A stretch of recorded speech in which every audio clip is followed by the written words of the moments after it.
Hey man, so here's the theory. Like everybody's trying to make these theories, and I got one for you right here. You we keep seeing this Vision character, right? How many times has he died? At least 3 or 4 times by now. They just like to just A lot. kill him off quite a bit, right? His name is Vision, right? He's died as much as Kenny has in South Park at this point.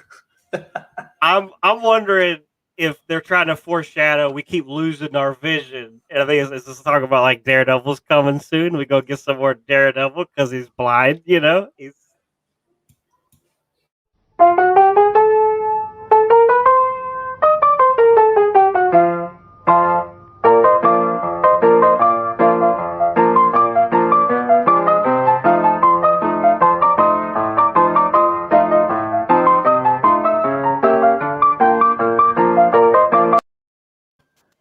What is going on, everybody? And welcome to another Pretentious review. Just This time, episode 4 and 5. double Marvel's feature, guys. Double feature because we had Shang-Chi last week. Marvel's What If at Disney Plus. Of course, it's going to be a great show today. We got Doctor Strange and Marvel Zombies. Awesome content. And, of course, I am Justin, the Culture Coyote, joined by the Disney Grizzly. Lucas. And if you like our reviews and you want to get more of them, please comment in the video below. Please subscribe, like the video, follow us on TikTok, Instagram, Twitter, all that good stuff. And you'll get more of our beautiful faces talking all this nerd stuff. If you like Disney content, Disney theme parks, food content, follow Adventuresbyables and In the Bat Loop on Instagram and YouTube as well. And please support our artist member, Jake's Designs RW.com. You can find Pretentious Pop Culture t-shirts as well as other great designs and use the promo code POPCULT to get 10% off your order when you check out. That being said, we got some stuff to talk about. We do. There has been a lot of stuff since, the last time we were, talking about stuff. All right. Now, Lucas is killing me because he has not seen the Matrix Resurrections trailer.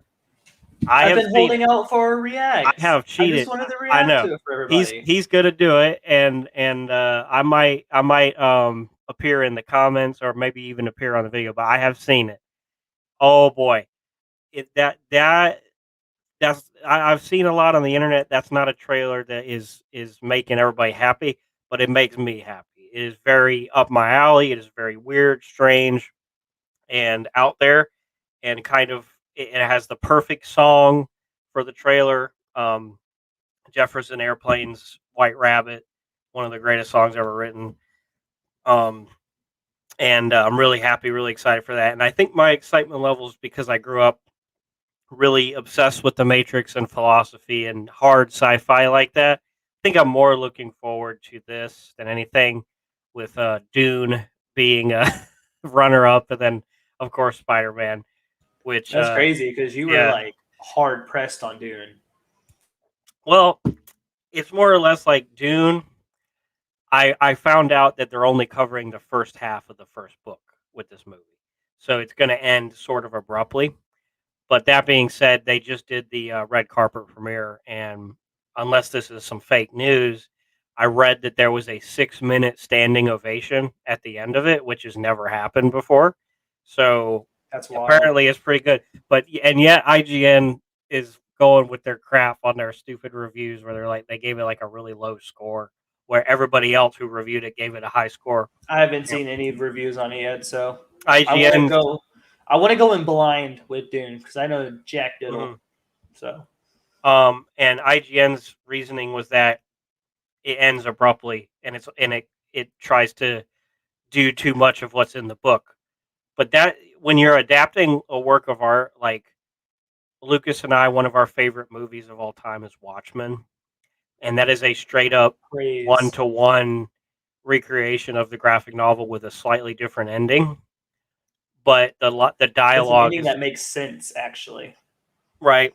And I mean, one day we're probably going to talk about Watchmen more, but I'm just using that. When you adapt material, sure, it could be improved by changing some things around with the film medium.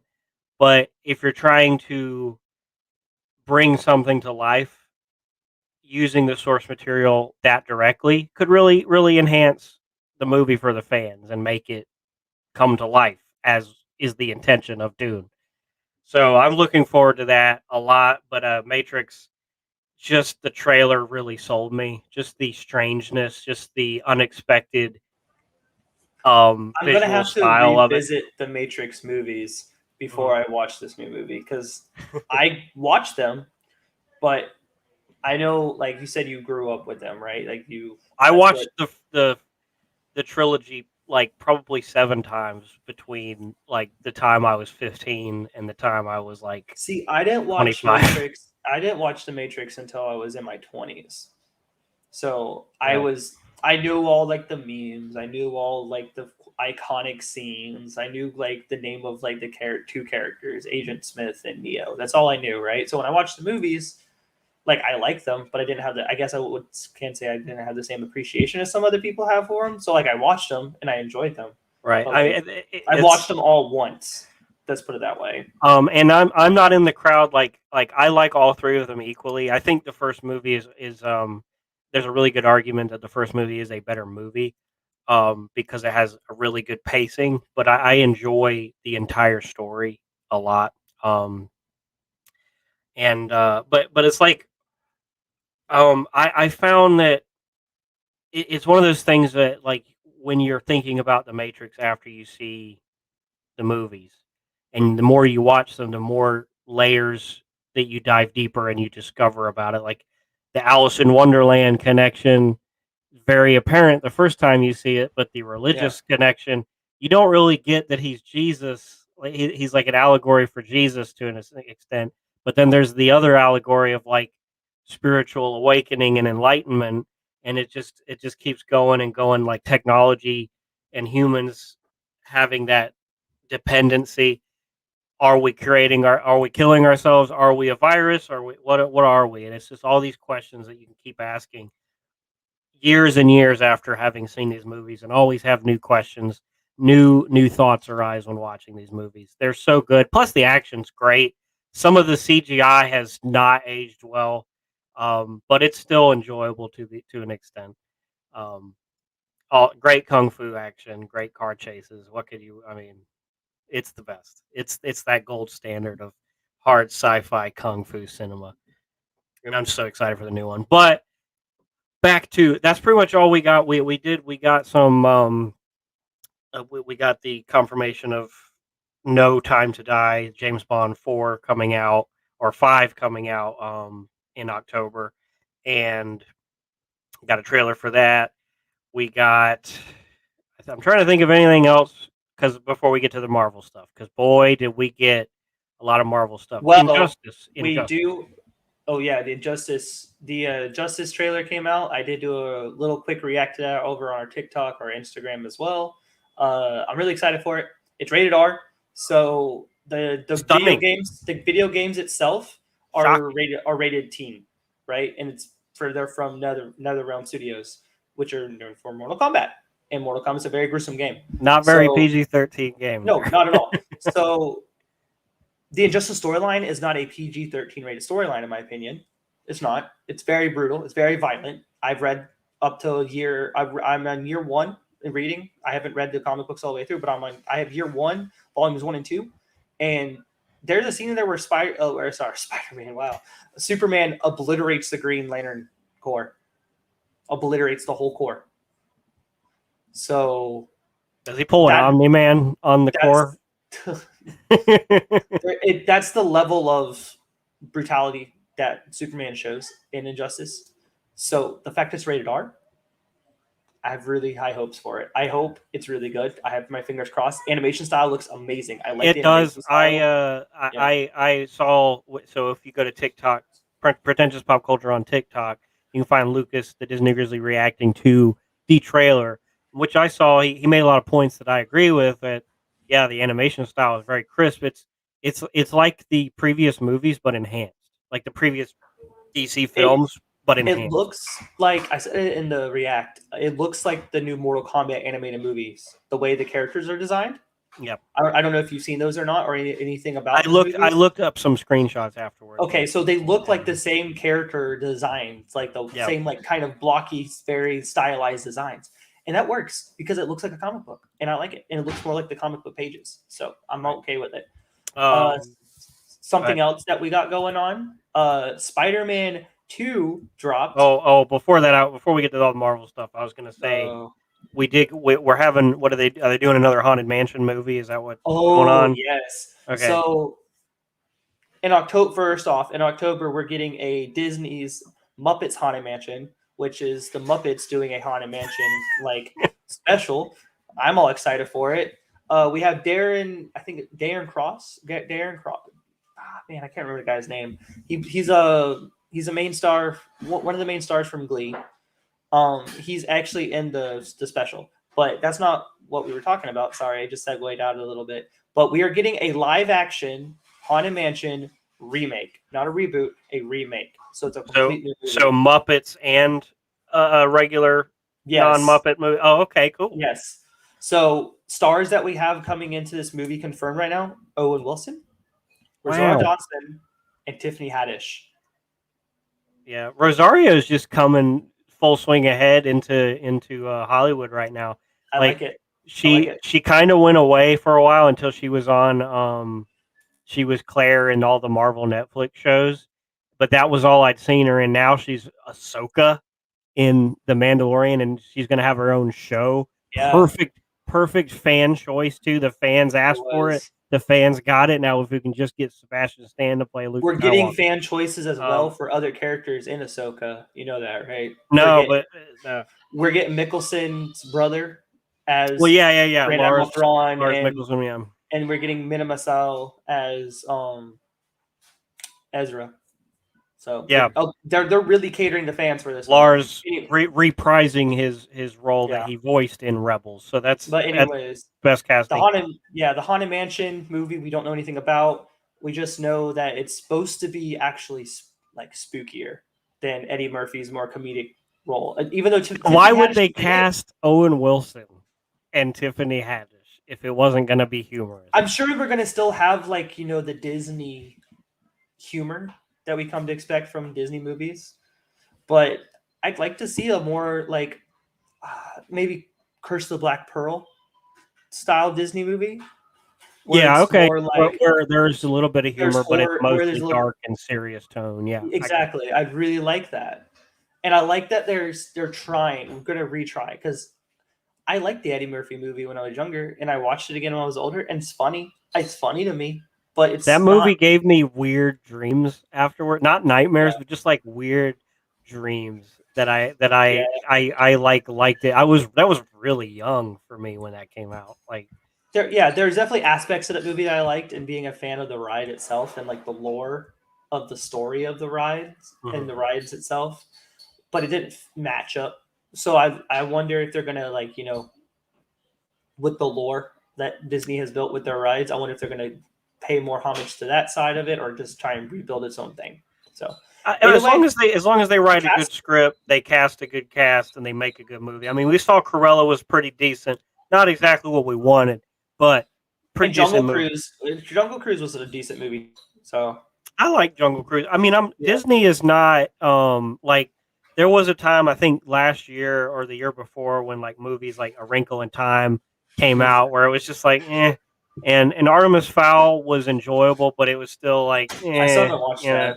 Unfortunately, it's worth watching, I think, but it's it's not like a masterpiece Bravo kind of movie. Yeah.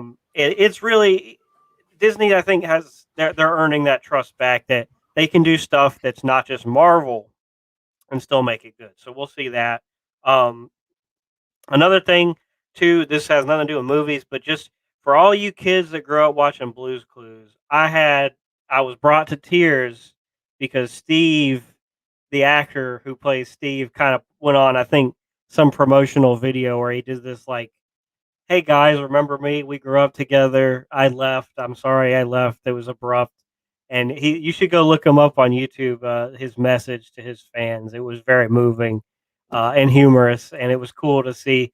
He looks so like nothing's changed except he's bald, which is funny enough why he left Blue's Clues in the first place. But anyway, I digress. Just go look that up.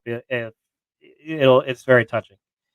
But on to Marvel. While you were talking, I was going to pull it up just a little. Oh, you're gonna pull it up. Pull it up. I'll pull it up. All right, I'll pull it up. Well, so while he's pulling that up, a lot of people like I'm an Uber driver, so I talk to a lot of people, and Blue's Clues has actually come up in a conversation dynamically before, and people are like, "Wow, he left because he was on drugs." Not true. He didn't leave for any other reason except that he was embarrassed because he was losing his hair, and he wanted to go to college and do other things. So look at him. He's barely aged except his head, or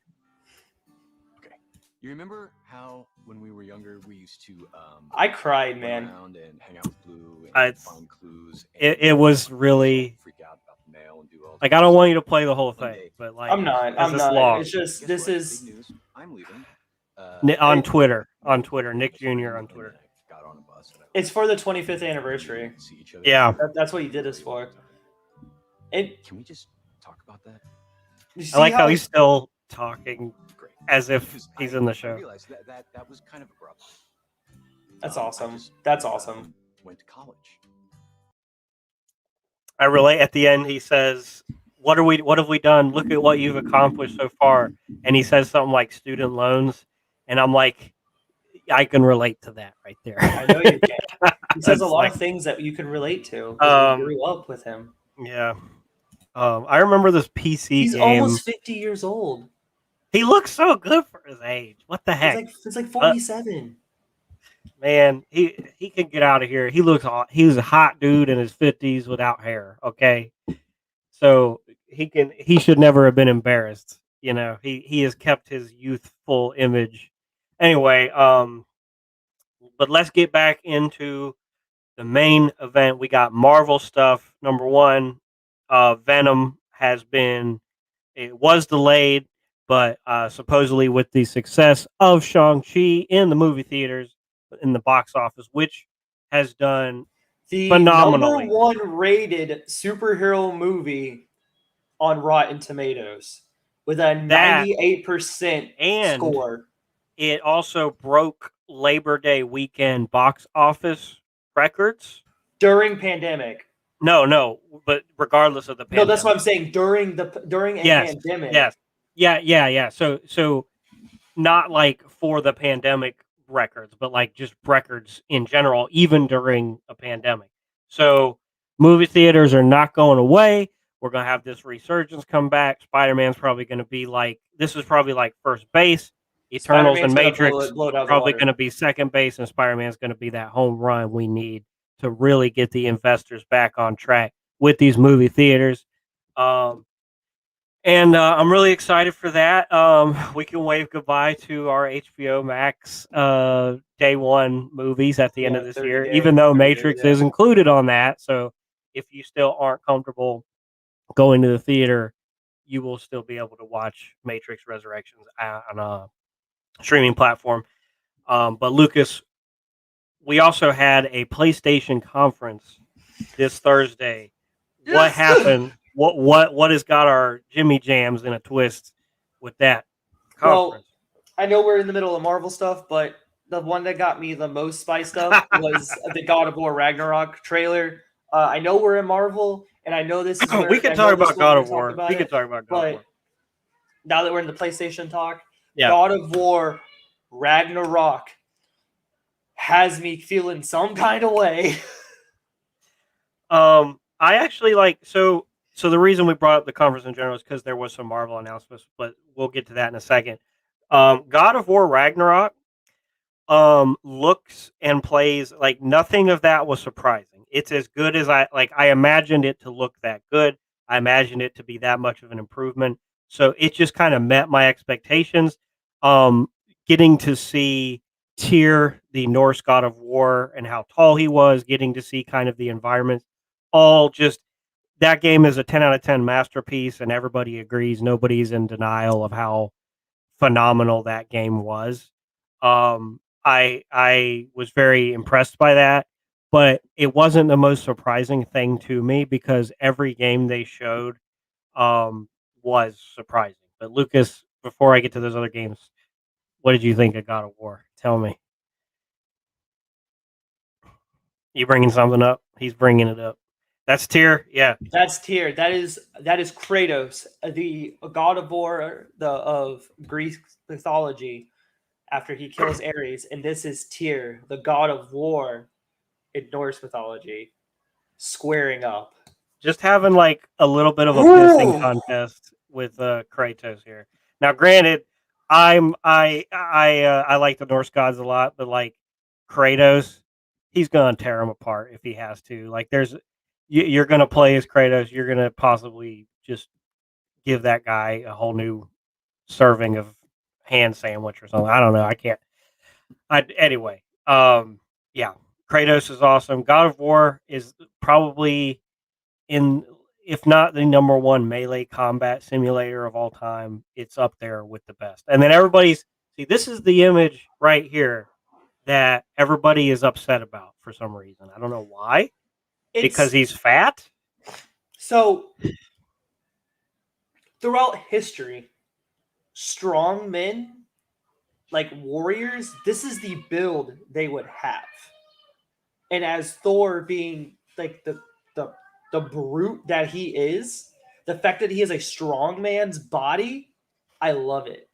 I love it. Yeah, he's got People like a making fun of it. Tom They're saying Hardy like, Bane, build kind of here. they're making fun of it. They're saying like, hey, they're trying to make Chris Hemsworth fat Thor. They're saying that they got their idea from Marvel. No, this is the body. Think of the mountain from Game of Thrones. Like, think of him in real life. His body structure is not like chiseled abs and like bodybuilder like physique. It's a strong body. It's a layer of fat over pounds of muscle. Yeah, the strongest man in the world has a build similar to that. Well, not as thick in the middle, but like. But he looks like he would be Thor, and I love it. The momentum behind his hammer swings. I mean, all that weight and I'm excited. Coming at you. I am so utterly excited. God of War is in my top 5 favorite. Do you think that's how we're going to pick up the sequel, Fighting Thor, immediately right off the rip? Because that's how the first one. Oh, we're spoiling the hell out of the first one. Anyway, spoilers for God of War 4, not counting the mobile games. So yeah, right at the end of it, Thor shows up, and you don't get to fight him, but he's like, "Hey, I'm Thor. Let's go!" And Hammer comes out. I don't think you're gonna fight him. I think he's going to be like a looming threat, essentially, maybe, or he comes and beats the living daylights out of you, where it's like a unwinnable boss fight at the first part of the game. Can Kratos die? Yeah, he can die. Okay. I mean, I know you can in the game. So already stated from the creator it's Monica Studios, right? Santa Monica. Santa Monica Studios. They said this is a twofer part. It's not a trilogy. It's not a continuation. There's only 2 games in this story.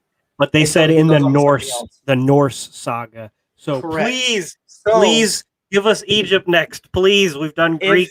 We've done Norse. Please give us There is a very hot theory that Kratos might die in this game.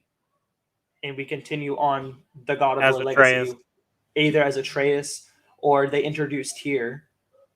So we might move on to another God of War within like the pantheon of gods. I want to keep Kratos. I want to just see him rip through all the gods of any no religion, personally. But yeah, what if the next one is he's just fighting Jesus?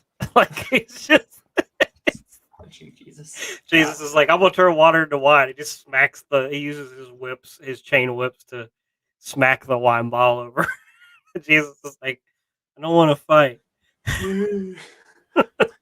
Please. Jesus takes off his sandal.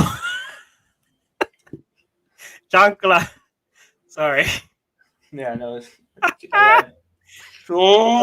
That's hilarious. You got to admit. But I love it. I love everything about it. And my top 5 favorite video game titles is God of War. and the other ones as well. It's not just the one that came up for PS4. The other ones are in my top favorite game titles as well. So I'm not a big fan. Anyway, it doesn't matter. Let's but move anyway, on. so let's move into the Marvel stuff. I Sorry, love God I of stole War. the I love God stage. of War. Well, I Sorry, did stole the before stage that. for Before this. that, just a quick celebration of Sony in general, because we got Forspoken, we got what's the other game? Project Eve. Both of those games, like, I don't have a PS5. It's going to be a bit before I can get one. I hate that it's so hard to get one, but luckily these games aren't coming out tomorrow. But by the time they do, those games look great. Star Wars: Knights of the Old Republic, classic BioWare I forgot to talk RPG, about that. my favorite like Star Wars game ever. Besides, I think Fallen Order is a little bit better because it's a modern game with like Favorite Star really Wars good game? characters. Bounty Hunter. I love it. I love it. Spam the X button to shoot. Just pew, pew, pew, pew, Or pew, pew, pew. or the arcade game where you had the joystick. You know what I'm talking about? It was the big black joystick, and you sat inside like the seat, and you got the BBJ, the big black joystick. Lucas, shush. Anyway, yes, the Star Wars, obviously one of the greatest IPs to make video games about, right? And we've been kind of, there's been like a drought. I mean, we've gotten the Battlefront games, we got Squadrons. All three of those games are kind of like decent, but not anywhere near what we grew up with. Oh, Fallen Order comes out, bringing that Star Wars energy coming out back out, and it's like this is what we have the ability to experience in the future. Let's make more content like this. Knights of the Old Republic remake has been asked about for so long that well, this we're makes finally me getting. wonder, though, right? So that involved. I don't want to get into too much of a Star Wars deep dive here. We're almost done with our side content. Yeah, but since a lot of the stuff Disney is behind on Star Wars now, they said it's not it is canon if it's created since they took over the properties. Is this a hint at Old Republic's canon? Do you think? It it's been referred to, it's been alluded to be canon, but at this point, number one, they could change the story with this remake somewhat to make it more fitting. Number two, it really doesn't matter because it's thousands of years prior to the Skywalker saga, and Disney has yet to make anything canon that goes earlier than Episode 1, Phantom Menace. High Republic, the High Republic stuff that's out right now is canon. But that's a book, right? Yes, it's book. It's books. So I will concede it's canon, but I don't know anything about it. But me neither. I just know it is canon. Right, but at that point, unless the High Republic disputes the KOTOR, the Knights of the Old Republic game story, then it doesn't matter if it's canon or not until they start bringing characters from it. The only thing that makes me wonder is because like the Mandalore stuff that is involved in KOTOR. There's so much lore with the Sith having a planet, with the Mandalores, having their own like kind of Kree and different way of doing things, and they're kind of jerks. This is back before and how Revan was highly involved in the Mandalorian wars. Like, yeah, so, exactly. So we'll see. Mandalore is a very hot thing with the Disney canon right now. Mm-hmm. So I'm wondering maybe this leads into like Revan and Nihilus and on like Malik and Nihilus. Yeah, like all these characters. So we'll. I mean, those. I do think when it comes to Star Wars, I think the best like point A to point B story we've ever gotten is the Knights of the Old Republic game number 1. Number 2 kind of feels like a fan fiction, so that is the one with Nihilus, but it's just kind of like a weird. The Sith vampire. Yeah, it's like a weird, kind of side thing because you don't even play as the same character that you played in the first one, which was really disappointing. But I am wondering how they're going to do the combat. I do hope it's more in line with like not a turn-based combat, because turn-based is fine, but like in 2021, 2022, whenever it's coming out, it's a little outdated for a Star Wars type game. So I hope if they're going to do, I hope they do the combat justice. But moving on, finally getting into 2 announcements. We got PlayStation conference on Thursday. Lucas, what Marvel announcements do we get? The first one we got is Wolverine. Is that Keiko? Oh, yes, honey. The first announcement we got is Wolverine, and I'm about to pull something up for you guys. Wolverine is made by Insomniac Studios, the same people that brought us that great Spider-Man game that we all love. Well, Insomniac has, I believe, 2 studios or 3 studios. The studio that worked on Spider-Man Miles Morales is working on Wolverine. Is it? Yeah. And then the studio that worked on the first Spider-Man is working on what else was announced? Spider-Man 2. Yeah, which we knew it was coming. We knew it was coming, but the fact that we got it. Well, right. I mean, we got like a 15, 20-second trailer, and we'll finish talking about the Wolverine. This looks like it's going to be rated M because he's got blood all over his arm, which is not something you typically have in a teen game. So, which is necessary when you're telling a good Wolverine story. When you're telling a good Wolverine story, you have characters that aren't related to Wolverine at all come on the screen. That's how you know it's a good Wolverine. Yeah, that's exactly just how kidding. you know. No, when you're telling a good Wolverine story, it's got to be mature. It has to have the swearing, the blood, the graphics. Yeah, so right off the rip, like you guys, I watched this channel called Kind of Funny on YouTube. They were reacting to this, and they had the same exact reaction that I did when you first see this trailer. You see this figure, and you're like, you see it's Insomniac, and you're like, oh, Wolverine, he's going to be in the next Spider-Man game, and it just keeps going. And Greg Miller, he was like, is this just a Wolverine game? As soon as I thought the same thing, and then boom, Wolverine appears. And yeah, we're getting a Wolverine game by people who know how to make good comic book games. So, 2 things. Do you think this Wolverine game is it set in the same universe as Spider-Man? It is. So they're building their own. Insomniac is building their own video game MCU. Okay. So second thing I want to talk about. Wolverine already has 2 pretty good games in my opinion. We have X2 Wolverine's Revenge.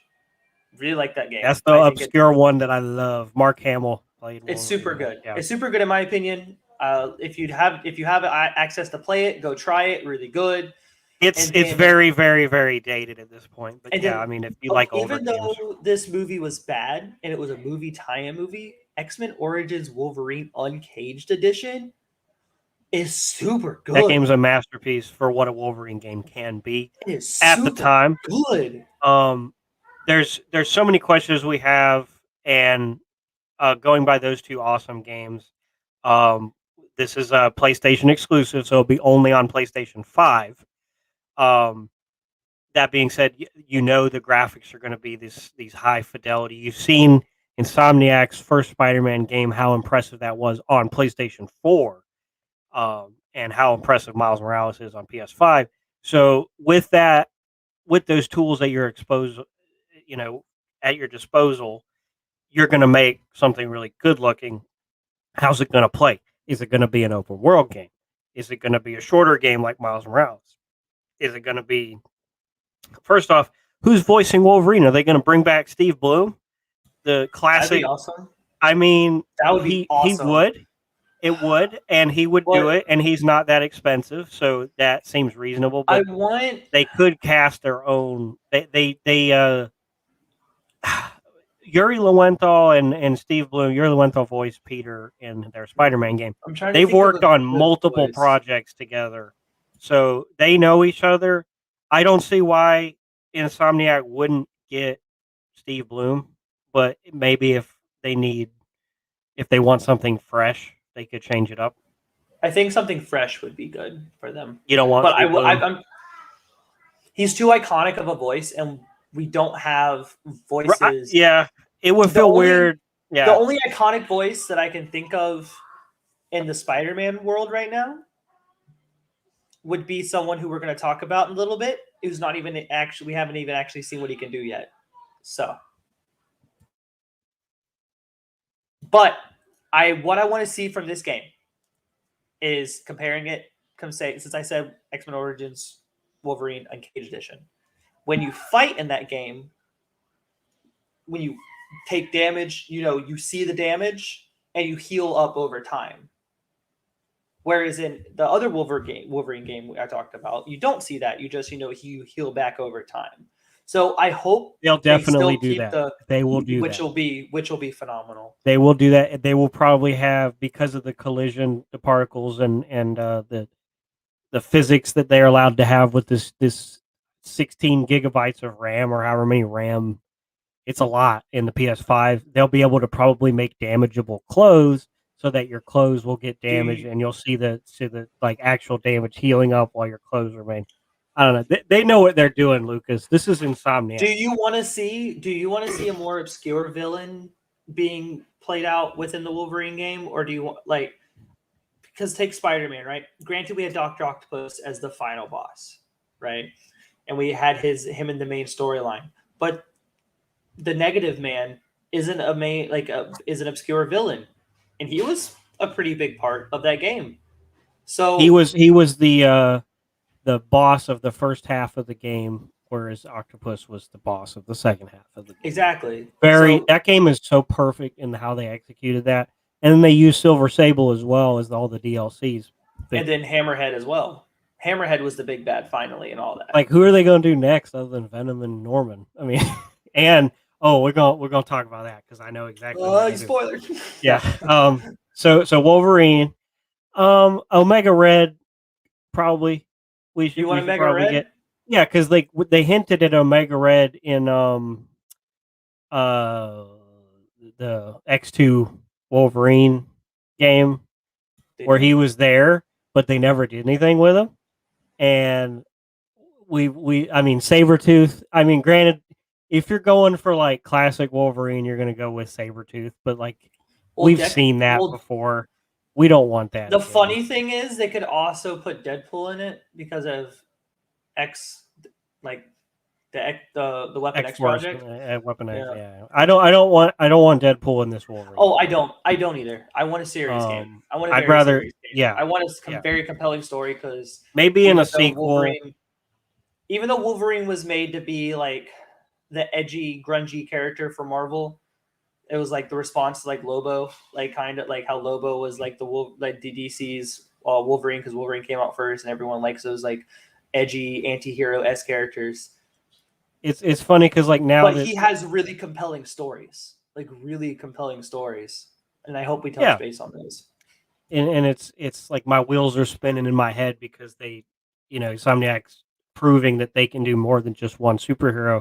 I'm like thinking maybe give us a Punisher game too. That would be really good. Punisher makes sense, and we already also have like the Thomas Jane Punisher game, which was fun. That game was like one of the most violent games of its time. Yeah, I know. And think of what you could do now. You could like shred people with a wood chipper. Anyway, so that's Wolverine. I have absolute 100% faith in Insomniac. They have more than earned my trust with the masterpiece, perfect 10 out of 10 Spider-Man game that they made with Yuri Lowenthal. Granted, I haven't played Miles Morales, but I can't imagine that's anything less. This is the other big announcement. Here we are. Speaking of Miles and Peter, who they are. Teaming up together. We knew it was coming, and here it is. Miles has a nice new suit. Probably the same suit from the game that I haven't played yet, but I'm waiting to get a PS5 before I sink my teeth into that. It's sleek. Yeah. And there is a character talking in the background who we do not get to see in this trailer. But we know But he has a Russian accent, and he's talking about hunting. So it's Kraven. It's 100% Kraven. It's definitely Kraven. 100% Kraven. And we're getting Kraven in the Sonyverse too, in the Spider-Man Sonyverse. So That's also coming, guys. Maybe. Oh yeah. No, it's confirmed. The movie. We already got him I casted. And everything. I thought you were thinking. Yes, absolutely. So, which we're seeing these parallels. You're the Craven, baby. We see these parallels, which makes me wonder with the Wolverine game coming out, maybe there's going to be a Wolverine movie soon before they even do the X-Men movie. Maybe Wolverine gets the movie first. We'll see.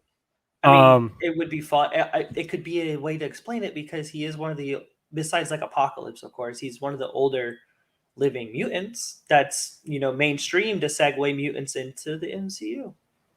Yeah, we have not even gotten a what if yet, but this is our last story. So if we get a Wolverine movie where he's still James Howlett in like the 1600s. Yeah, but like better than the one that we got. That but I mean like a whole movie, not just like a 5-minute like throw around. Yeah, if you get like the magic behind the people who did like the first Captain America movie, but you do it with Wolverine and it ends with like a time jump instead of how Captain America ended where he's in the ice and they wake him up. Or how about this one ends where Weapon X wakes him up and they're giving him the adamantium and the last shot is is Captain America is the oldest like timeline of the movies, right? Until Eternals comes out. Is Eternals before? It's going to be yeah, they're going to touch on the ancient points. It's going to be on but different time. Having a Marvel movie set as another period piece, Wolverine's your character. Just nice Vancouver in the 1800s, or I don't know. You said 1600s. That's too far. He's like a farm boy in like the 1600s. It's the 1800s though. I don't think it's the 1600s. No, I'm thinking of 1602, the Marvel comic. Yeah, where they're all like medieval. Okay, that would be 1802 though, wouldn't it? Yeah. 1602. Oh, there's both. There's two of them because there's one where they're in Victorian London, and that's like 18 something. I have that. Yeah. And then there's one. There's like two. Yeah, Victorian London is 1800s though, not 1600s. No, it's 1602. 1602. It's like. This is why. Never mind. Don't ask me any history questions. Like Daredevil's like a traveling bard with like a red handkerchief on. Okay. And like Nick Fury is like the protector of the Queen of England. But isn't there one where it's like steampunk and everybody has horse carriages and like umbrellas? I'm sure. I don't know about goggles. That one. I don't know. Okay, it doesn't matter. 1408. I don't know. That's the freaking 1408 movie. 1402? That's the John Cusack movie with Sam Jackson. Anyway, back to Spider-Man. We also get our first look and audio of Venom, who still unclear if spoilers for Spider-Man, and really please close your ears because this is such a huge surprise for the first game if you care about this spoiler. Harry Osborn had the symbiote suit.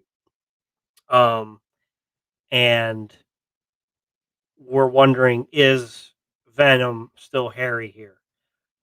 But we did get announced who is playing Venom, who I think is perfect casting, and I don't think Lucas agrees. I think he's hating on the casting, aren't you?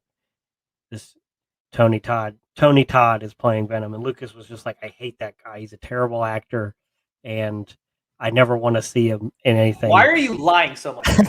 Like I'm trying to like let you like be like, no, I'm lying. I'm being a butthole, but like, why are you lying? Like this is. Like I hear him saying like, "Be my victim." Like you froze. I think this is the perfect casting. Like this is who should have played the voice in the live action. There is not if anybody has seen Candyman, which is what he's hugely known for. What I just quoted there, that line right there, I could see Venom saying. And the fact that I could just hear him going like, "We are Venom." Oof. And we also get with this design of Venom's face, great looking. Big question: is he gonna have the white spider. We saw the That's- white spider in the trailer. Okay, maybe I'm just blind.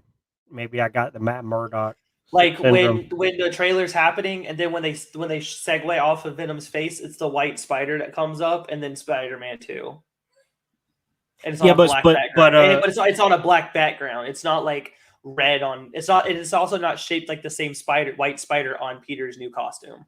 And fans brought up something that I want Peter to get the black suit, and I want Miles to have to fight Peter while he's wearing the black suit. What if Peter dies in this universe? Oh, Jesus Christ! We can't have Peter and Miles. I want both of them. I mean, that'd be fun, but one. Well, I mean, if they had to kill him after 2 25-hour games, balance of power. If they have to kill, What if the Venom we see is actually Peter in the costume?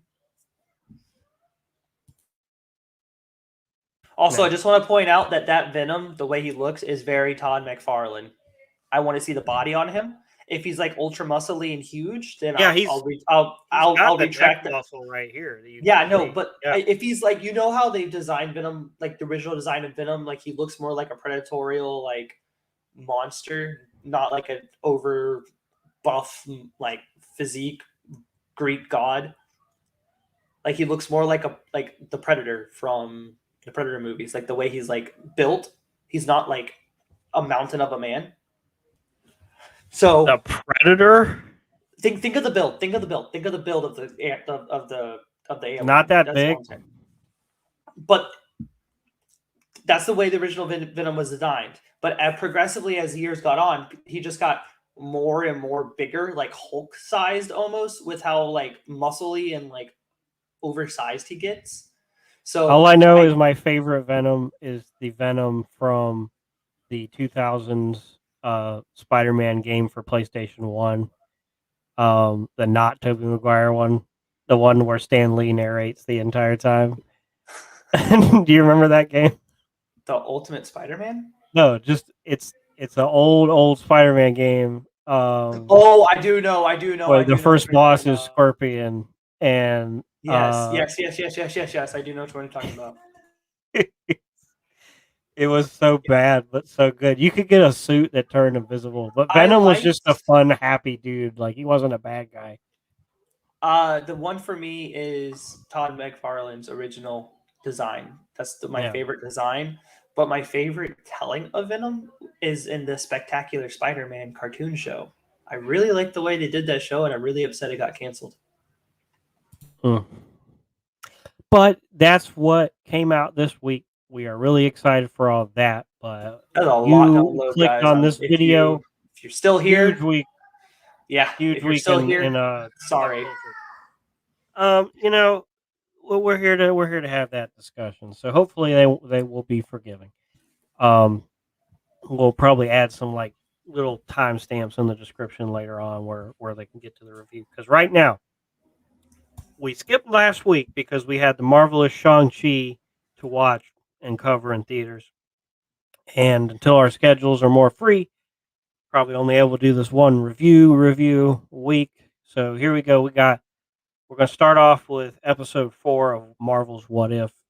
What if Doctor Strange lost his heart instead of his hands? Yeah. Which it was funny. This is like one of the most instantly memeable episodes with all these depressing memes, because it's like I didn't really have like the second episode we talked about was a feel good episode. The first one arguably a feel good episode as well, but this is a feels bad episode.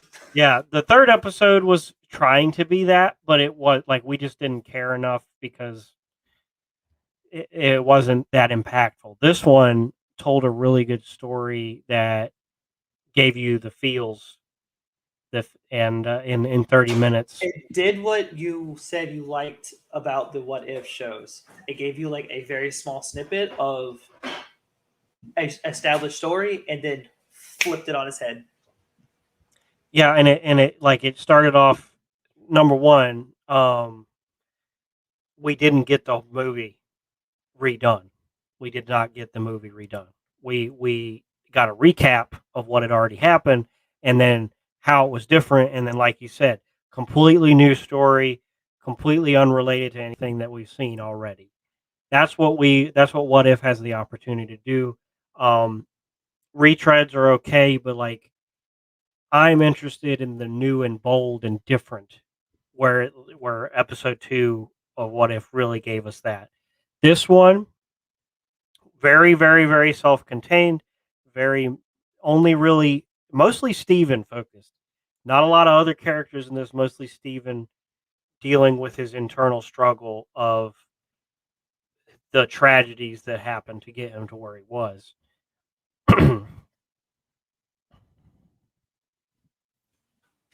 Yeah, like I like Doctor Strange. He's definitely more your like favorite. So, but I can say the Doctor Strange Supreme. I like him. I like how he doesn't. I like how he doesn't care what happens to achieve the end goal. Like he's the personification of what Stephen Strange could have been. It's not like a what if story. It's like could have been story. It's like what if you have like it's like you There's have all some these powers. background noise. You have all these powers in the world. You have all these powers in the world, but you're doing it for all the wrong reasons. And it's a great story about it. Right, and it's like one of those, it's in a sense, other than the fact that like Christine does die, like again, spoilers, but Christine died instead of him having his hands broke. Um, this almost feels like it could have been a sequel if this had been the original story, because I think in the comics he had a wife and daughter that died in the car wreck. I can't remember. I think there was one story where that happened. So I think this was more like in line with that. But this feels like it could have been a sequel to the first Doctor Strange that took place after Endgame. Because this takes place, I believe, after Endgame. No, because he still has the time stone. So it takes place before Endgame. So yeah, technically he defeats Thanos in this because he destroys the entire universe. But I also like this one. Well, this Doctor Strange almost looks like a Nexus being, No, a Nexus being is not. He's not Nexus. Close to it. No, a Nexus being is can't have any variants.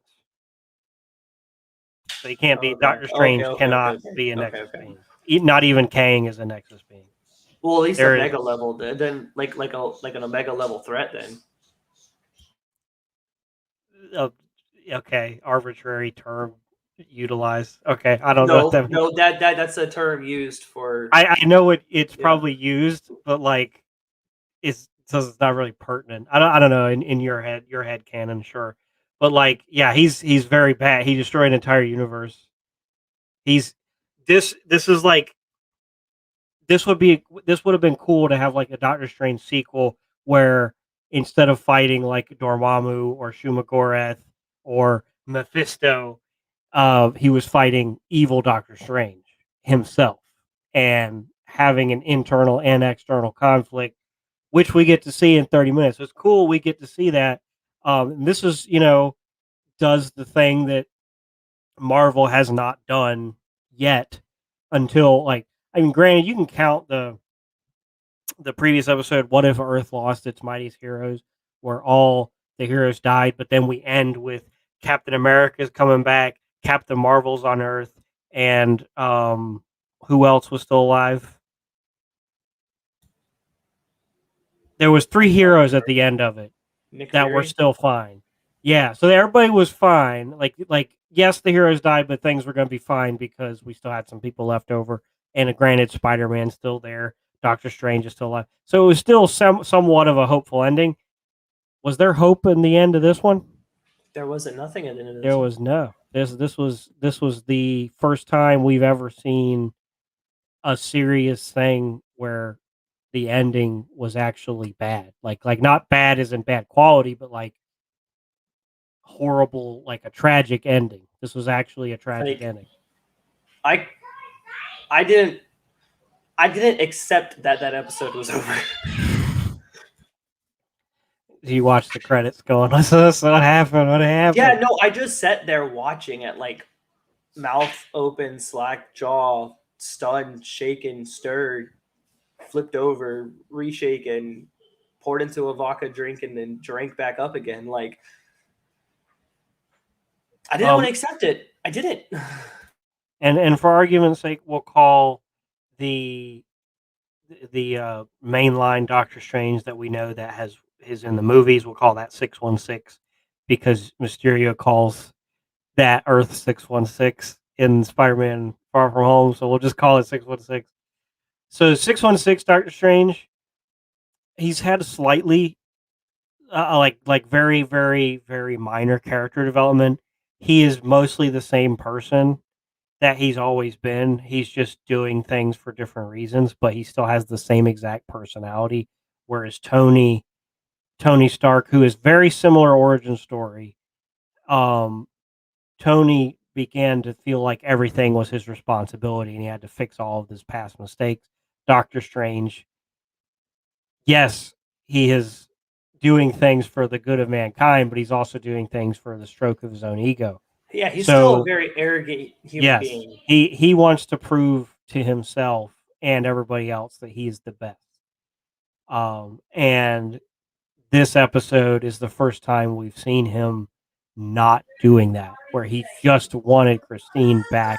He didn't care about anything other than that. And this episode also kind of reminds me of there's a Rick and Morty episode where they go to this him and Rick and Morty go to a clinic to shed off their negative energy, which just takes their negative energy and toxic Rick. Yes, and makes them a different version.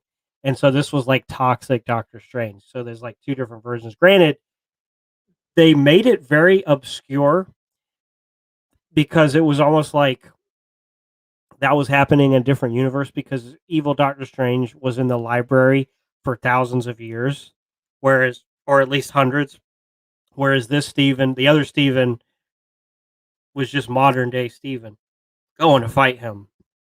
So it's kind of like left to your interpretation of how they ended up together to fight each other, but it doesn't really matter in a 30 minute. Well, because they say it. The Ancient One split Steven into two personalities. Yeah, but that doesn't like one of the timelines would have been way into the future, whereas good Steven's here, bad Steven's here in the time. So how does he not meet up? Does this time not exist in the library? Bad Steven went back in time after he became strong. It's been a week, so he went back in time. So the thing happened. So he goes back in time to the library. Oh, the library of Cagliostro. Yeah, so Steven Supreme, he goes back in time. That sounds like a Taco Bell menu item. You have Steven Supreme, you have spiders, you know what I'm saying? Like Superior Spider-Man. Why did Taco Bell not make a menu item? Steven Supremes or Steven Superiors, Doctor Strange Supreme, whatever you want to call him, evil strangey things. Strange evil.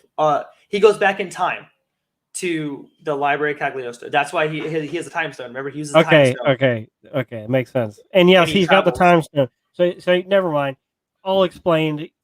Let's digress from that to back to because like obviously that was just me having like brain cells knocked out. It also touches on why he was able to beat Steven from like the good Steven because Ancient One split him into two personalities. Bad Steven and the good Steven. The good Steven one was supposed to be like the one who stops what was supposed to happen to bad Steven because the bad Steven only wants to do what he wants to do to keep his love in his life, come back his heart. Where good Steven is like the one who was on the straightened path, who was like, I understand what needs to be done, so I need to move on to become better. So evil Steven has all these years of him, instead of learning the magic of the arts, because it kept absorbing deities. It started with like little creatures because that's all he could summon. And we got the return of the Hydra creature, the eldritch creature from Peggy Carter's episode. Yeah. So Octopus. This Steven was set up like like I didn't know how bad of an ending it was going to be, but I knew this Steven was going to win the fight that the two had because of how many years of magical like experience he had on mainline Steven. I didn't think, because the one that we see in like the normal Stephen Strange clothes, he's like not, he still has a time stone, so it's before Thanos, right? So he's still like within that like time span of him figuring out how to be the Sorcerer Supreme, because I think the Ancient One had just died essentially. So he was still trying to figure everything out. Whereas this Steven, just years and years and years and years of constant like magical absorption. That's why his magic looks different. That's why he was able to do different things with his magic.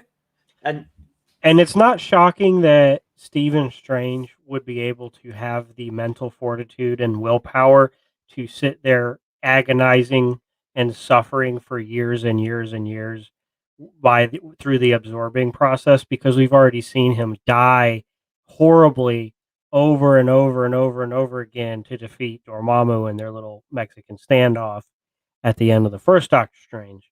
So we know, and one of the reasons like why Doctor Strange is my favorite is because he has the greatest. Him and Steve Rogers have probably the best willpower of all the characters in the Marvel universe.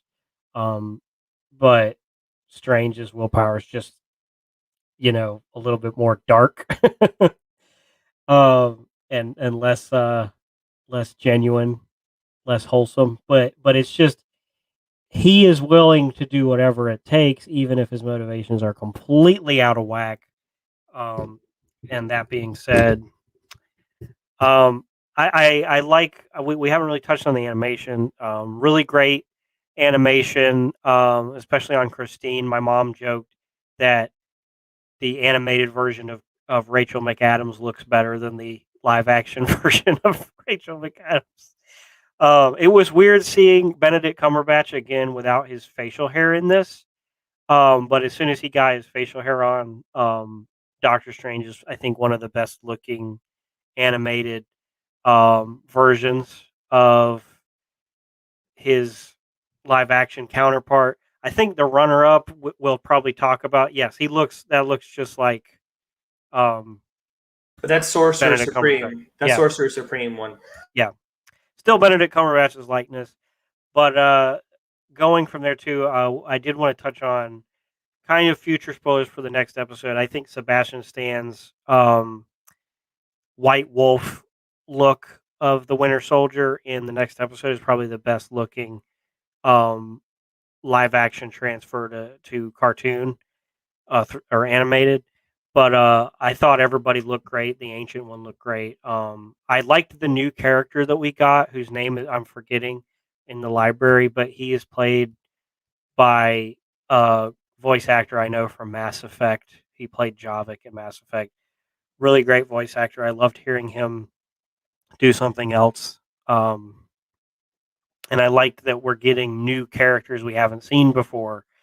And I also like, I'm getting long winded, so feel free to cut me off if you need to, Lucas. But I also liked the fact that each episode we've gotten a little bit more and more of the Watcher.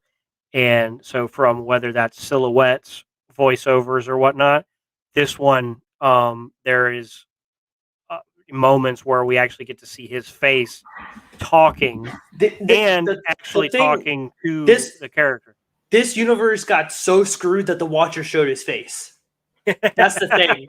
And Stephen knew he was there. That's how strong this Doctor Strange became. This version of Stephen became. He was able to see the Watcher.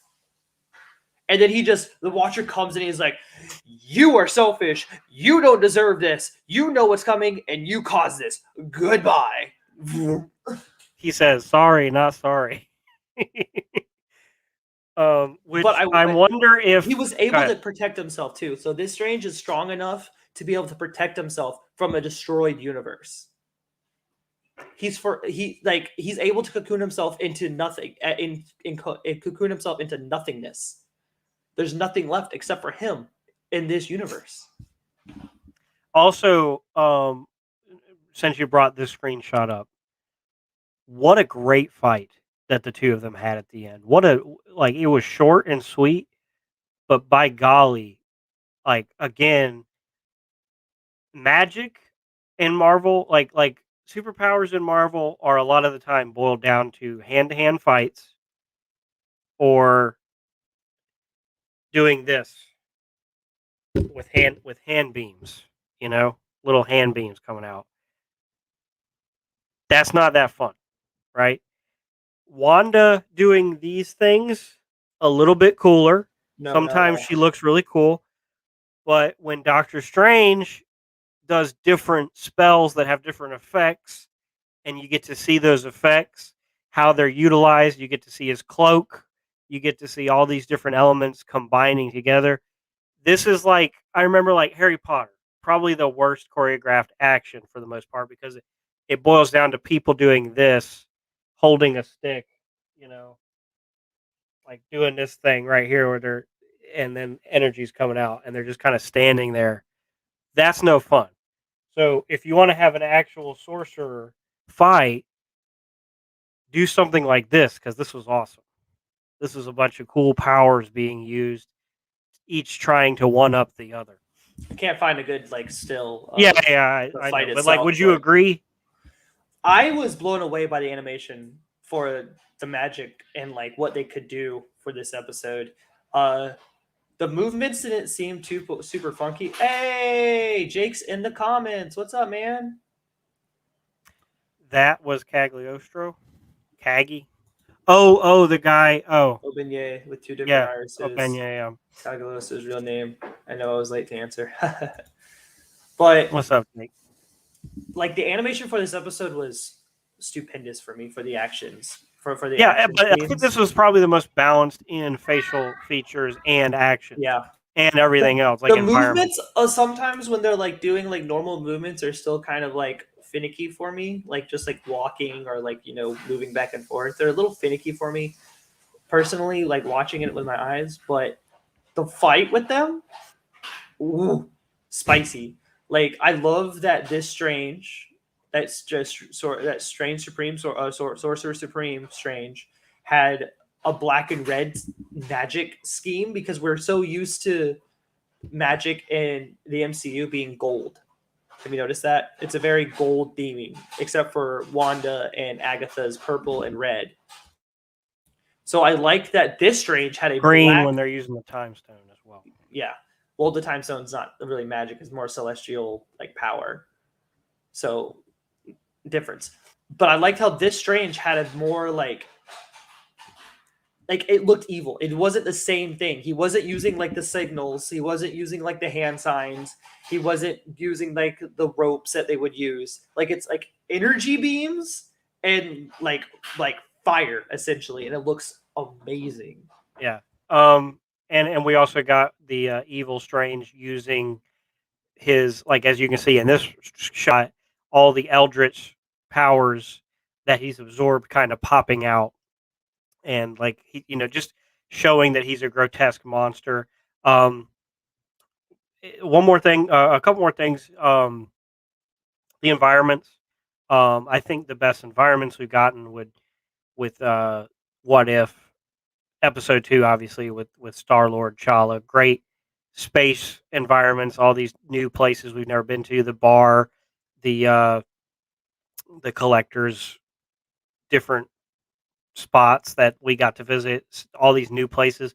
This one, the library, looked really cool. And every time we get like a new environment like that, it really does something for me. I love how creative the artist can be.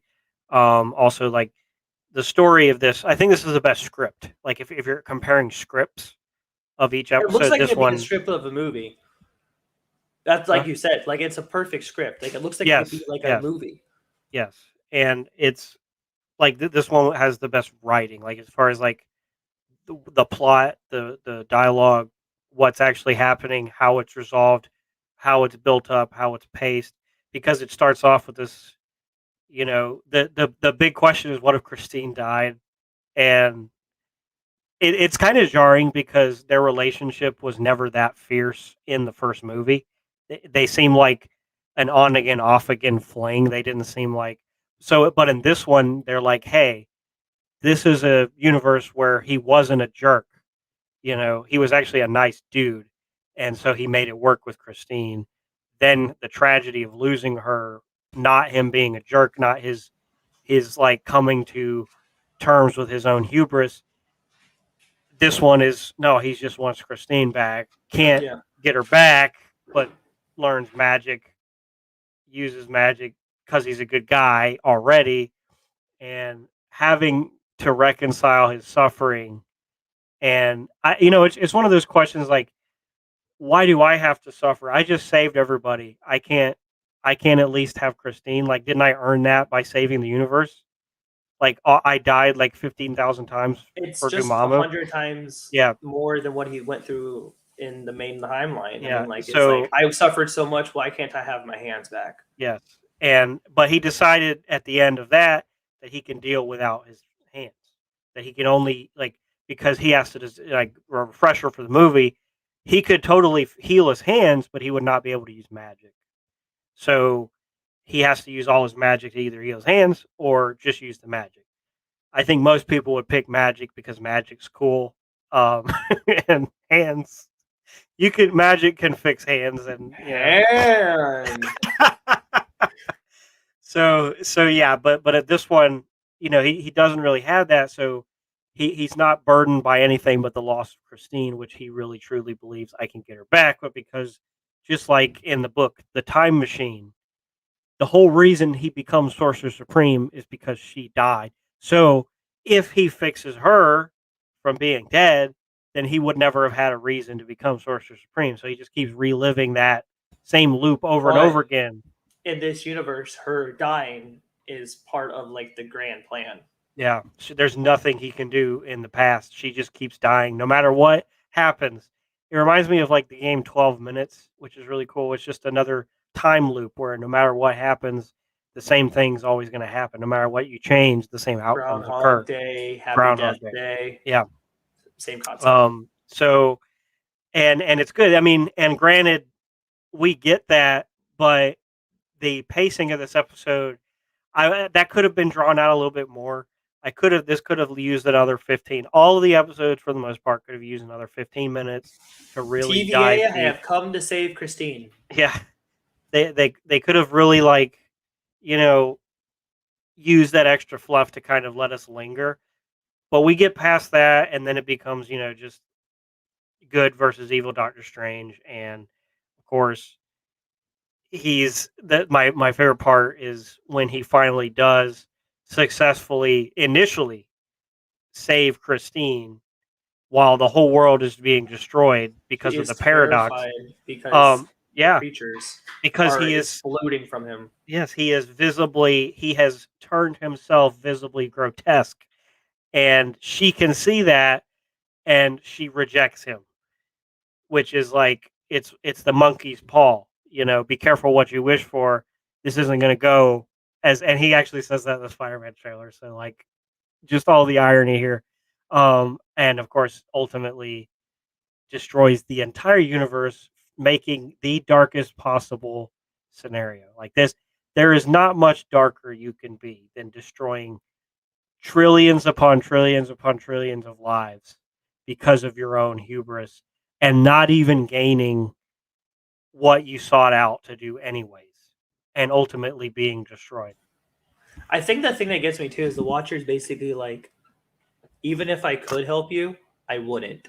And he's like, man, like he comes in so fast too. Like that's one of my that's when I knew things were getting I knew how this episode was going to end and how it was going to feel. Is when the Watcher literally just it wasn't just like slow, like I am the Watcher, this is what I look like, without like shadows and stuff on my face. He was just like he just zoomed in really quick and got in his face, and I was very chastising too. I loved it. Jeffrey Wright's killing it.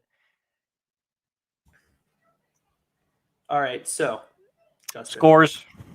rating for this episode. Okay, this episode,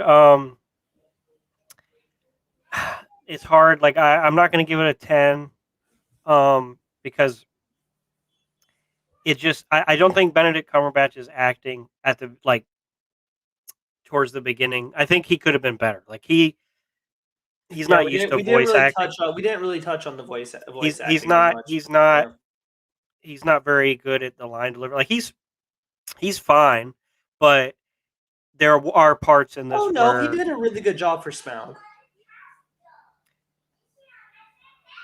You know, you're absolutely right. He did a really, really good job for Smaug, but that was him playing a way more animated character, not animated in but personality. True. But when it comes to like this serious role, he didn't do I don't know who to blame. Like I'm not trying to put blame anywhere. I just think that it doesn't shine as good as the line. Sorry. No.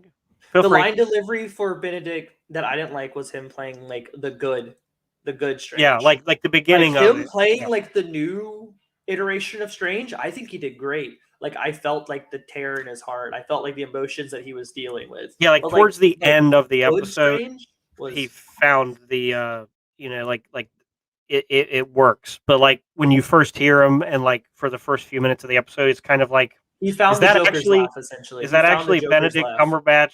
Is that actually Benedict? And then yeah, it is, but for me, weird. when I want to compare something for a voice actor to finally find something, I just say they found their Joker's laugh because it took Mark Hamill like thousands and thousands and thousands of different laugh takes to get like the most iconic Joker laugh of all time. So when a voice actor finally gets that click for how they need to do a character, that's just the thing I call it. Yeah, and that's not to say that he recorded these lines in chronological order, but it just when we're portraying the Strange that is everything's kind of working and like he's okay, he's a good guy. Like when he's talking to Christine, it might be too because we didn't really get to see him do that in the movie because he was kind of a jerk at the beginning from the get-go, whereas here that's like good guy Strange, which we've never seen like the non-cocky Stephen Strange. So it maybe not be that he was doing a bad job, it just wasn't, it didn't feel like it felt a little out of place for a bit, and ultimately it does work, but it's I did want to take like a point off. I think I'll give this a 9. A 9. I think I'll put it a 9 too. This I also it could have had a bit more of time to let us really sit with our emotions, and it I don't know, maybe a couple more characters. I didn't want to sit with my emotions at the end though. I liked the sudden not at the end, but okay, when he initially lost Christine, they just kind of jumped ahead. Like we didn't get to really one of the big things when he got his hands broke. There's a good 15 minutes of him just straight up suffering in the first movie, whereas we don't really have that here. Yeah, so. That's where except for the ground office. Yeah, that's where this would have played off as better as a movie, like you said. Yeah, this feels like it could have been a sequel, and that's what I'm saying. I'm going to take points off just because I wish that Marvel would not be such a stickler for every what if episode has to be 30 minutes. Like you can make some of them a little bit longer. Granted, you might not have the budget for that, but you would do the stories a lot more justice. For me, it's a 9 as well. I know we didn't we talked about the voice acting during this rating segment for this, but Doctor Strange voice didn't cut it for me as a good Strange. It didn't. Whole episode. Good Strange and mainline Strange didn't cut it for me. But when he was Strange Supreme, I could tell he was trying to put forth some type of emotion, some forth effort of trying to be this I'm the tragic hero. Why is this happening to me? Type person. And when he was also terrifying when he was talking about all the creatures he was killing. He didn't have any remorse. for killing all these creatures that were just coming out of the portal. And I felt that. I was like, this man is heartless. That's why it says, what if Doctor Strange lost its heart? And he did a really good job of portraying that through voice acting. That's very profound, bordering on pretentious. And it's still saying a 9 for me, though, so high, because yes, the animation, and the point off for me too was the stagnant, like still walking around animation that What If seems to just, they can't get a hold of. They can't get a good walking animation, or like a good like just moving while sitting still animation. But their action scenes are so good, and they're just getting better and better and better. And this one was the highlight as of right now. Before we get into the next episode, this was the highlight of what you could do with like the animation that they had, that style of animation for fight scenes and action based scenes, while also doing a new stuff instead of like in the second episode, all the stuff we've already seen with the like Thanos and the Black Order. Yeah, we've already seen all their fights. Speaking of Thanos, I also like the universe being like, wiped out of existence was a different like animation style, not, being dusted by a snap. Everyone turns to dust. No, they were kind of like inky, like eldritch blobs just like floating off of people. And very Kojima, very, exactly. It felt like Death Stranding. It was like very new, and it was something that I wasn't expecting to like as much as I did. But I still, we got to get Kojima to direct a What If episode. That would be sick. My points off are just voice acting, like parts, like little notes and things that happened. Like I said, good, strange, and the animation still for just stagnancy. I agreed. I'm a little softer with Good Guy Strange. Like I said, it felt out of place, but it was just a newer, different version of it. And I also do want to say Tilda Swinton and Rachel McAdams did an excellent job voice acting with their character. Ancient One's always Ancient One, very stoic. There's been no change in that character. Every time we've seen Ancient One is very stoic. Mm-hmm. And I thought Cagliostro, Beignet, great. Yeah, that new character was great. Pretty chill. Great acting, great. I felt bad when Strange came out of like his whole little hidey hole, pulling all the magic powers out, and like he's like old and dying, and I was like, dang, that sucks. So where do we want to rank? Do you remember our rankings? So we had number 1 was episode 2. Number 2 was episode 1. Yep. And number 3 was episode 3. So where do we want to put 4? I would say 4 is above 2 for me.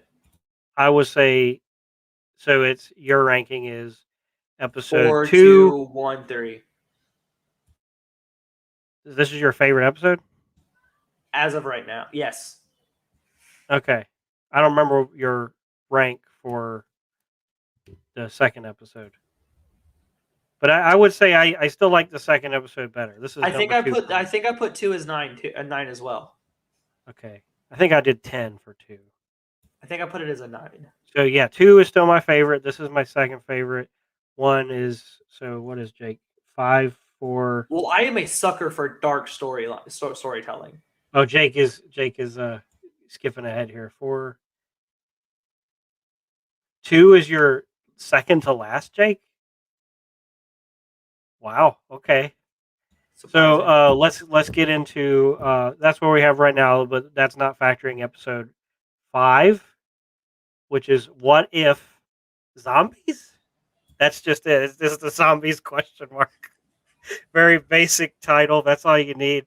Flat out the gate, I just want to say this is a great telling of what the MCU characters would deal with if the Marvel zombie storyline was implemented into the MCU storyline. Yeah. Jay, I mean, episode 2 is T'Challa, Star-Lord. That's my number 1.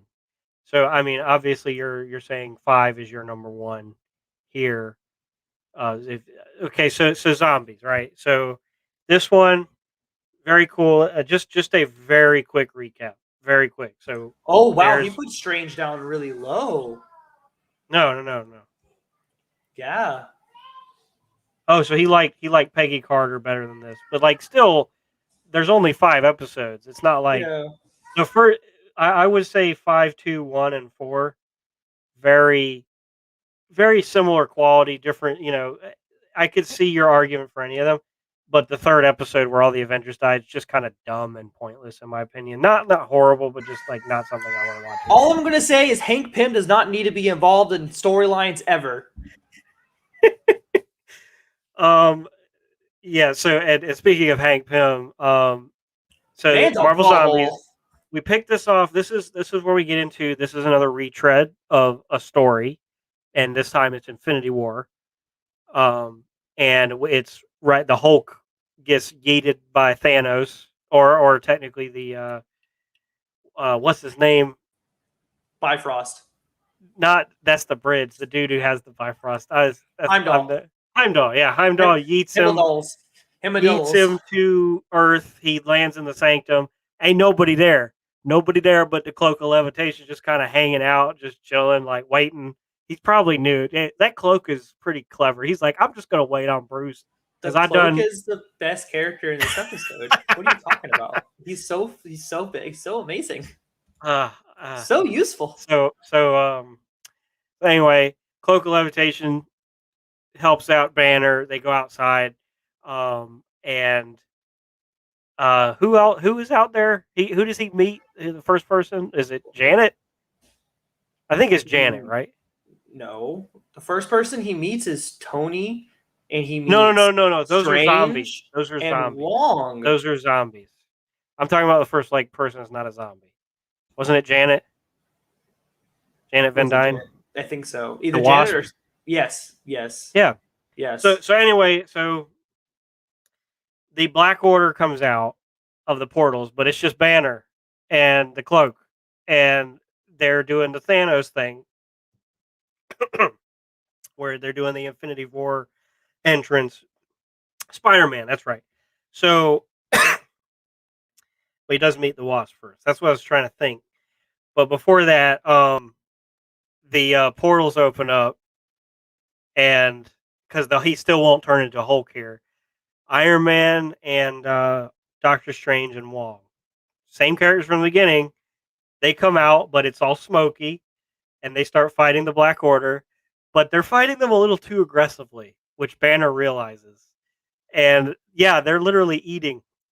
And I want you guys to go to the Canadian Lad on YouTube. He breaks down this episode.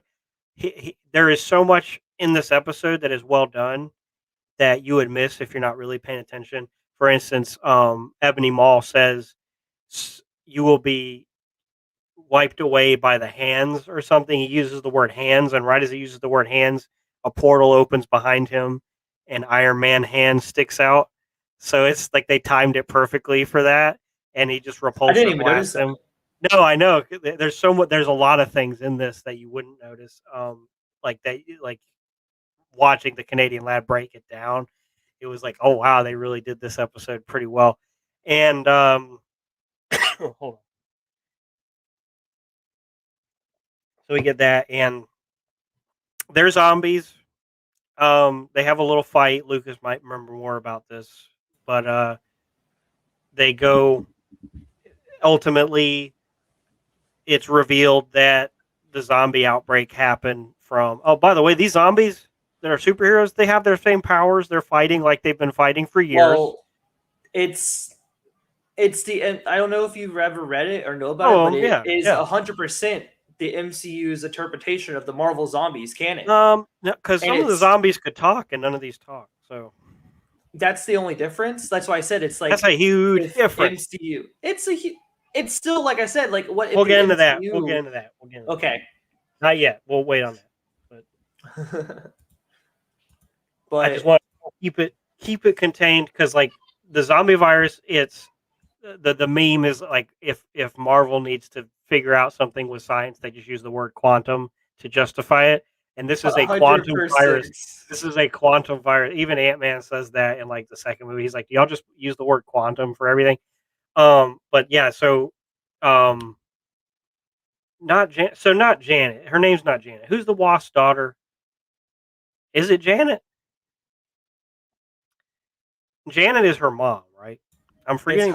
It's Hope. It's Hope. Hope. Yeah. Right. There is no hope. Anyway, um. So yeah. So Janet gets bitten by a zombie. Gets the zombie virus in the quantum realm when Hank goes to rescue her. Hank once again screwing everything up, just like he did in episode 3. He gets bitten. Both her and Hank come back out of the quantum realm and start infecting the world. And because superpowers are a thing, they're able to use their superpowers to enhance their ability to spread the zombie virus, taking over the entire world except for a handful of Avengers. Everybody else in the world is a zombie. Everybody. This is like one of the things that was crazy was like they show like Captain America, Black Widow, etc., coming out of like a van to be heroic and stop these zombies, and all of a sudden, yonk, you get like little Ant-Man biting it, like Hank Pym Ant-Man biting at his neck. But they had a lot of fun with this episode because not only do we get some of the most interesting pairings, like we've never seen Bruce and Peter together, we've never seen Hope with any of these people, except for the ending of Endgame where she's just kind of fighting. But we've never really seen her like have conversations with any of the other actors. Sebastian Stan here as Winter Soldier, but like the White Wolf version, like right after he left Wakanda, where he's got the long hair and the beard. He looks 100% spot on. That is the best transition from live action to animation. Tom Holland looked bad. Like Tom Holland Spider-Man looked bad, and like, he wasn't voiced. Facial, yeah. It's a different voice. That was that was one of my biggest beefs with this one. I think the voice Spider-Man was adequate. Because a lot of people I think Tom Holland's voice for Peter is very easy to mimic because there's so many people on TikTok. I can't do it. Mr. Stark, I can't do it, but there's a lot of people on TikTok, a lot of people on YouTube that are able to mimic Tom Holland's voice. So, and I think this guy did fine. He's the only person in this episode that did not reprise his role that had speaking. So, the standouts for this episode, though, are Mark Ruffalo and Paul Rudd. Paul Rudd is Ant-Man. Ant-Man is Ant-Man. He wasn't a standout because he just doesn't have as many lines. He just hit you with that line, though, that, like, in my country, we don't believe in death. Okay, I'm not trying to say his acting was bad. No, his acting is just as good as it's always been. It's just like we don't get a lot of Black Panther in this episode. That's all I'm saying. But yeah, that line was great. I'm not trying to cut you off or anything. Sorry. Thinking? Yeah, no, I'm just trying to make comparisons because there's so many good comparisons to the Marvel Zombies comic run to this episode. And I saw a lot of hate for this episode because the plot was bland, and I agree it was a very bland plot. But it was overuse of action. It was all action and no plot. That's what I've seen talked about this episode. And I agree with that. But I like that they try to make one of my favorite Marvel stories fit the MCU characters. I'll get into my beef a little bit later. So there's only two things I have beef with, but other than that, yes. Yeah. So like Jake brings it up. It's good for the amount of time that they had. Yes, 100%. Like that's my beef. Like the only thing that I wanted after this was more. Like it was just like, okay, that was a good first helping, but like give me more zombies because this was like just peeling back the curtain for what we could have because this episode chose to be it took the very opposite tone from the What If Doctor Strange Lost His Heart. This is a lighthearted, fun tone. There are moments of depressingness, but they're quickly 90-degree turned away back into humor. This is a humorous episode to the point where there's it was like Zombieland-ish. Yeah, so there's a point where Bucky Sam gets turned into a zombie and someone Okoye I think is like, "Oh, I'm sorry Bucky, I know he was your friend." He's like, "I should feel sad, but I don't, which is in character for him because of his relationship with Sam has never at this point has not I was about to say evolved into like the bromance that we know from Falcon and Winter Soldier.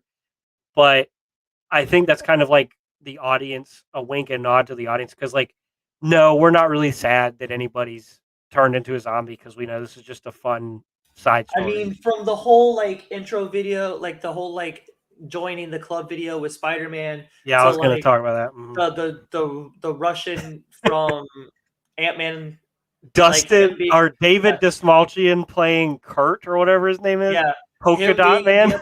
Him being in the episode and being very comedic. Uh, Mark Ruffalo being very comedic. Like, it went from like a very dark telling of a story to another story that should have been super dark, but it didn't feel dark at all. Like, people were just dying. Like, people were watching people die from zombies. We were watching zombies in general. And I was wanting, what I was wanting was more of like a Dawn of the Dead style, like remake Dawn of the Dead style, like dark story. I wanted another dark story. Yeah, it's not dark That's at what all. I wanted. I didn't want the comedic. I didn't want a Zombieland remake. like I didn't want Peter Parker, Zach, Jesse Eisenberg. You know, this was 100% a comedy, and to the point where, like, some of the jokes, like a lot of the jokes hit. Like Happy Hogan going blam blam blam blam blam. My favorite joke of this episode is a blink and you'll miss it, but it's during the Spider-Man intro where it has the like little bios underneath the characters. Peggy Carter or Sharon Carter's bio is like things that she's good at. It's like spy, guns, and at the end of it says eulogies, which is just because she gave Peggy Carter. I saw that. It's like, how did Peter even know? Like, why is that a thing? That's just like meta commentary for the audience just to laugh at it. Like, parts of the episode that really stood out to me is Janet's sacrifice. When we see Janet go big. Hope. We see Hope I did the same thing. I'm trying to correct both our mistakes. When we see Hope sacrifice and we see Hope go big, and we see the sacrifice of what happened to her, like, I felt it. I was like, dang, this sucks. Well, I mean, it goes really dark, but it's dark, but the comedic, they just the circumstances are dark. The tone is not. The tone is completely the opposite, and that's what feels so weird. That's why I like when we do get to our scores. No, this is not perfect 10, but I like this episode a lot. But it like my other beef, like obviously, it's a 30-minute episode. Again, we talked about not every story has to be as short. Some stories could be 15 minutes if they wanted. Some stories could be an hour. Like they could play around with time, but they're just not doing that with the series. This could have used a whole lot more for us to have. We could still have some humor, but if you're going to give us like something really dark, give us some time to have Scott Lang actually feel horrible about Hope dying instead of like, oh, moving on. You know, like this gives me hope that we could get a Marvel Zombies movie, not live action. I don't want a live action, but I want an animated. It Marvel gives him Zombies hope. movie. It's funny because I hope closer to the comic books version. I still would like that. It gives me hope though, because if they're willing to at least try, because they made with, like I said, it's a good comparison for what they would do for the MCU. That the fact they did it, and with the humor in it, it makes sense for the MCU with how humorous they've made this universe. Well, and for the character, like we got the funniest character, some of the funniest characters in the MCU in this, with Peter and Sam and Scott Lang. Yeah. So we those are like, and Kurt, of course, from Ant-Man. I'm so happy that we're seeing more David Dastmalchian because he is such a good actor. He was Polka Dot Man and Suicide Squad. Good addition to the whole. I'll talk about the comparison to the comic book and in the episode in a second. But one of the things I like in addition is them using Wanda and Vision instead of something else. So in the comic books, T'Challa, like that, someone takes T'Challa and like starts to harvest pieces of him to keep alive, right? So in the comics, they all talk and they everything, and they have this thing called the hunger. It's never ending. That's why they have to eat. It's not because there's mindless zombies going out eating people. It's the hunger, this craving, and they like, start. If you stop eating in that universe, then you become normal again, where you don't have to eat, but you're still dead. So if you like lose half your head, you still lose half your head. In the second story, they start getting like metal attachments and stuff to become more, human-esque again. But so it's actually Hank that takes T'Challa away. So whenever they do a mass feeding and they find like a group of survivors, because they all go out in swarms together to harvest people, they don't harvest them, they eat them right away. So Hank took T'Challa, so him and Janet would have like a backup food source so they could slowly eat, so they didn't have to feel the pain of the hunger. And then Janet gets overzealous about it and sees that he has this like hiding food source, and she's like, well, I want to eat them all now. And he essentially knocks her head off. And then fast forwarding a little bit, he backhands her. And then fast forward. If anybody doesn't know about Hank Pym in the comics, if you want to know like how dark the comics get. So fast forward a little bit later down, Black Panther essentially becomes a zombie in that universe too. But the zombie that we see as a sentient head that's been cured is actually Janet, not Hank. Janet. So like the fact that we got a cured head in a jar, but it was Scott Lang, who is another one of the whole shrinking, growing like plethora of characters. So this was actually taking more from the comics than I realized, because I didn't read that. Yeah. Instead, it played really good into like it is, but like there wasn't really many humans. Like the comic books is more of them being superheroes as zombies, and we see them going out and killing things and being them. That's what the comics is. We don't see like a group of heroes as survivors trying to survive in the first couple episodes, the first couple stories. So Marvel Zombies 1 to Marvel Zombie 2 is more just about the zombies, and then the zombies becoming not the only Marvel Zombies I read was Army of Darkness versus Marvel Zombies. I liked that. Yeah. And that one was more in line with the tone of this, where it's mostly just a comedy. But I also read some highlights. I remember there was like Peter Parker dealing with having eaten MJ, and Mary, like, MJ and Uncle May, Aunt May. He ate both. Uncle May.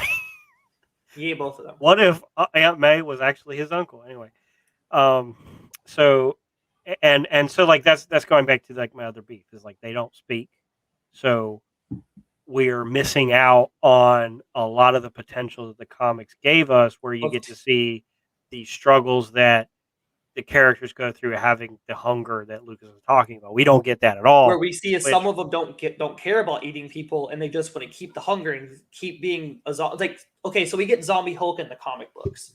I thought we were going to see him turn into it, because further on down the road, for them to escape to Wakanda, which is where they were trying to get to, because it was the last safe haven on Earth.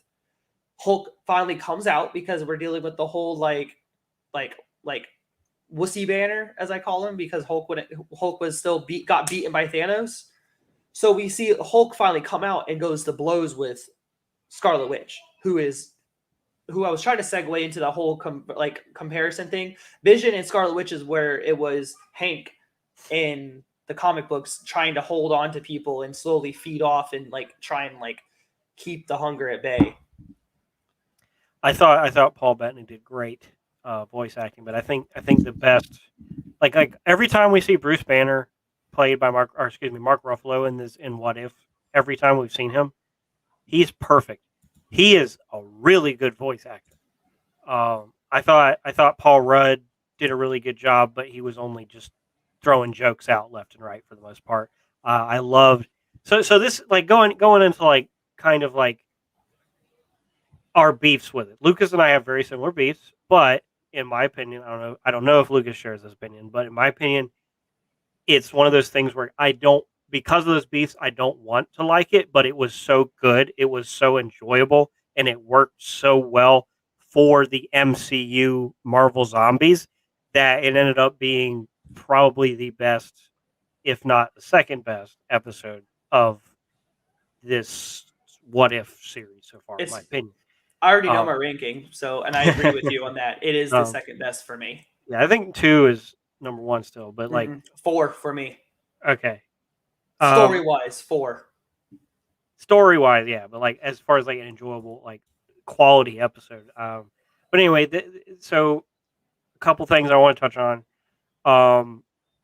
I like how interesting, like they just did so much in this that, like for instance, there's the joke of, you know, how do you defeat Thanos? Well, you have Ant-Man fly through an orifice and then go really big. That happened in this. I think it was Hope flew She went into into Sharon, right, and then exploded. We got the interesting like Hulk turned into Hulk just in time for him not to be bitten by the zombie. We got this episode was not scared to show gore. Yeah, yes, it was. It was just because most of the gore, like when their heads came off, it was mostly ash. But when the only time they showed gore, it was purple and smudgy looking. It wasn't red. So you can show gore like we talk about Marvel to keep things PG-13. You can either have the characters fight robots or you can have them fight monsters. Zombies are included. Monsters, you give a different color blood, it becomes less it's considerably less violent in the minds of the censorship people, because as a kid it's the human factor is removed, so they didn't show human-esque gore. These zombies were dehumanized enough that the gore looked more like vomit than it did like blood. So I think, yes, I completely disagree with the whole gore thing. The goo was green and purple, not red, which zombies still red, in every other zombie thing. You see what I'm saying? Yeah, I do. No, I'm just saying like limbs falling off and people like we've seen limbs falling off. Like Cole Obsidian gets his arm cut off and it's severed. I'm saying he's for a this monster. what if I'm saying for like a Disney Plus series so far. It didn't. I think the most violent thing we've seen in we saw heads fall. We saw heads fall. We haven't seen heads fall really. I know, but I think the most violent thing on What If to me is in the first episode where Peggy kicks the guy in the leg and breaks his knee, and it's like, ugh. That felt the most violent, but like Wong's head getting cut off by the portal, like Captain America getting sliced in half by his own shield, Sharon getting exploded. They did as much as they were allowed to do. Probably that's probably where we're at. They did as much as they could get away with, and it wasn't much. Like I mean, the only I thing wanted more. The only thing they didn't show us is them eating the humans, like actually eating, like flesh and blood. They didn't. They showed like when they killed Kurt or whatever his name is. Wanda pulls them into the thing. We just hear the noises. When Happy gets killed, we gets killed in the shadows. When Sharon gets bit, like we just see her kind of get bit. Yeah, rip in peace. Happy. First off, blam, blam, blam, blam. Great performance, great writing for him. I liked his shirt. He says something. I'm saving myself for Thor. Just so fun. Like this was the most fun I've had. I think I had a little bit more fun with like episode 2, but like this whole episode they were just having fun with. They weren't really trying to be any kind of profound. They do have like a moment where they do, but for the most part, they're just having fun. This is the only one that doesn't seem like it could play into a bigger story for what the final episode of What If is, if they're actually doing the Guardians of the Multiverse. It also doesn't have any ramifications of what could happen in the MCU unless one of the zombies gets through a portal and then they have to deal with the zombie virus in the MCU in a live action film. That's about it. Another thing I want to touch on too, just because I'm trying to highlight some things that stood out to me. Captain America's entrance, very reminiscent of his entrance in Infinity War. He's not behind a train; he's on a train, but it's kind of this silhouette, and then he's revealed, and he's got the shield. There's a moment. Did you get the comparison to him and Bucky, where they both were on a train, and then he lost Bucky over the edge, and then instead Bucky's the one that basically cap off? So Yeah, it's like it's a very close very comparison. train yeah. heavy. Bucky's just like, I like trains. But there's also like the Canadian lad, like I say, watch his video because he really breaks down some of the animation here. There's when Bucky's fighting Cap, when he punches the shield with his metal arm, there is sparks animated. When he punches the shield with his other arm, there is no sparks. And so it's these split second attentions to detail. Really cool. I like, I can't remember what happened, who it was, but like one of them during a fight, someone gets bitten by a shrunk down wasp or Ant-Man. I can't remember who it was. I just remember that happening. It was Captain America. That's how he got turned. Yeah, that was when they said they all came out into the thing, and you got hit by a Ant-Man. I also liked another. They showed us Peter's strength again, where he webs a train and starts pulling the train, just to show you like this is how strong Spider-Man is. But instead of stopping a train this time, he's starting the train. Which it's just there's a lot of like little things you can find with this. And again, I think we've confirmed at this point Tom Holland's Spider-Man, like as far as like ability to lift things and strength. I think Tom Holland's Spider-Man is the strongest cinematographical. I don't know, cinema Spider-Man we've gotten so far. Most accurate Spider-Man so far. Accurate, like in terms of like powers and personality, but not like what he experiences. Very, very, very different than Peter in the comics, like what he experiences. But anyway, different conversation. We're talking about zombies. So Mark Ruffalo's great. There's a moment where Peter is talking about all the people he's lost, where he name drops Uncle Ben for the first time. Granted, he's alluded to him. And his parents. He talks about having to dealing with the loss of his parents. And when he says Mr. Stark, Banner is behind him, and like right when he says Mr. Stark, he like looks sad, like behind Peter, which is just one of those attentions to details in the background that you really got to pay attention. Like they really took care to craft, like they know these characters, they're telling their story. The walking and normal movement animation looked the best out of any of the episodes in this episode as well. Yeah, and I was having a good time, so I wasn't able to like really analyze like the animation as far as that goes, because it was good enough. I enjoyed it enough to not have to think about that kind of stuff, which means that it's a good quality episode. And what else was I gonna say? So Ant-Man as a head in a jar, very funny. He's like, I'm just dealing with my problems by telling dad jokes. And very Futurama. Yes, and like 100% what I thought about the whole time, because all the stupid heads do is make jokes all the time. And I liked the what was it when he's talking about Spider-Man's like all the Avengers are gone, and Scott's like not all of them, and he's like, oh yeah, technically, are you an Avenger? He's like, well. Yeah, okay, yeah, I guess. I think I'm an Avenger. Just some fun dialogue. We get like I said, we get the one emotional scene where Peter's talking about how he's lost everybody. Hope is like, how do you stay positive? And he's like, well, smile for me, Peter. Smile for it. So we do get that like emotional scene, but it's sad. There's been a lot of memes about it being like really feely, but like. Nothing in this episode really gave me those emotions. I was very shocked that, like, to be honest, like the most violent thing they showed this episode to me is like Vision just straight up commits suicide.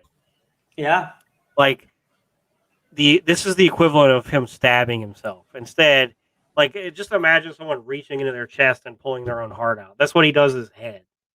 Like the Mind Stones. So he just rips it out.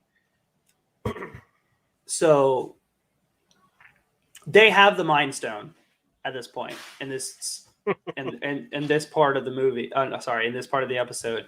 But at the end of the episode, we see Thanos, zombie Thanos, with all the Infinity Stones. So where did he get those Infinity Stones from? He clearly went after Peter and all them.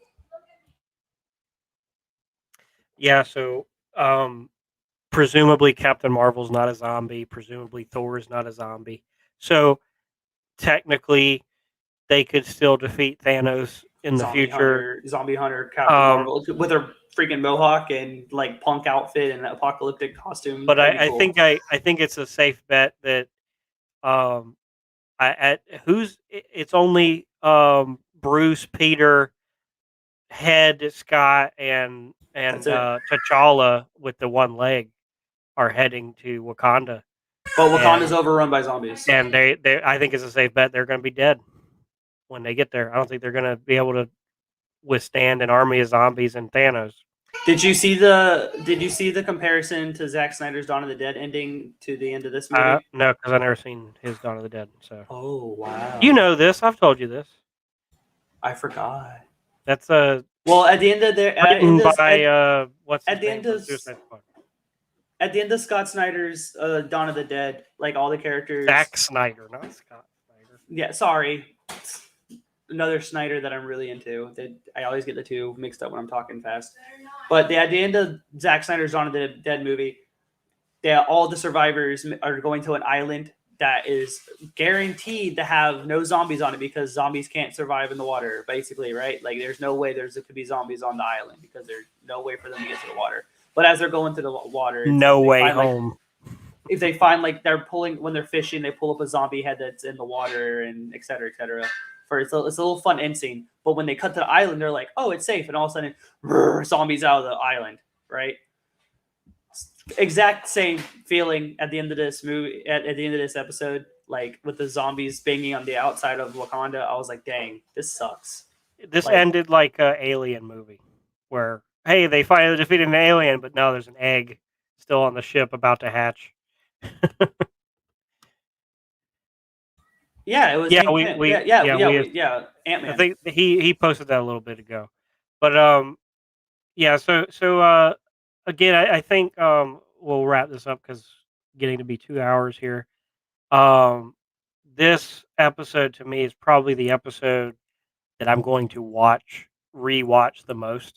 Like as far as like what episode, if I want to have a good time with what am I going to throw on? This episode 2, episode 1. If I want to be depressing, depressed one day, I'll throw on the Doctor Strange episode. I'm probably never going to watch the one where all the heroes die because I just did not enjoy that one. You know what I just made the connection to? What if Doctor Strange lost his heart?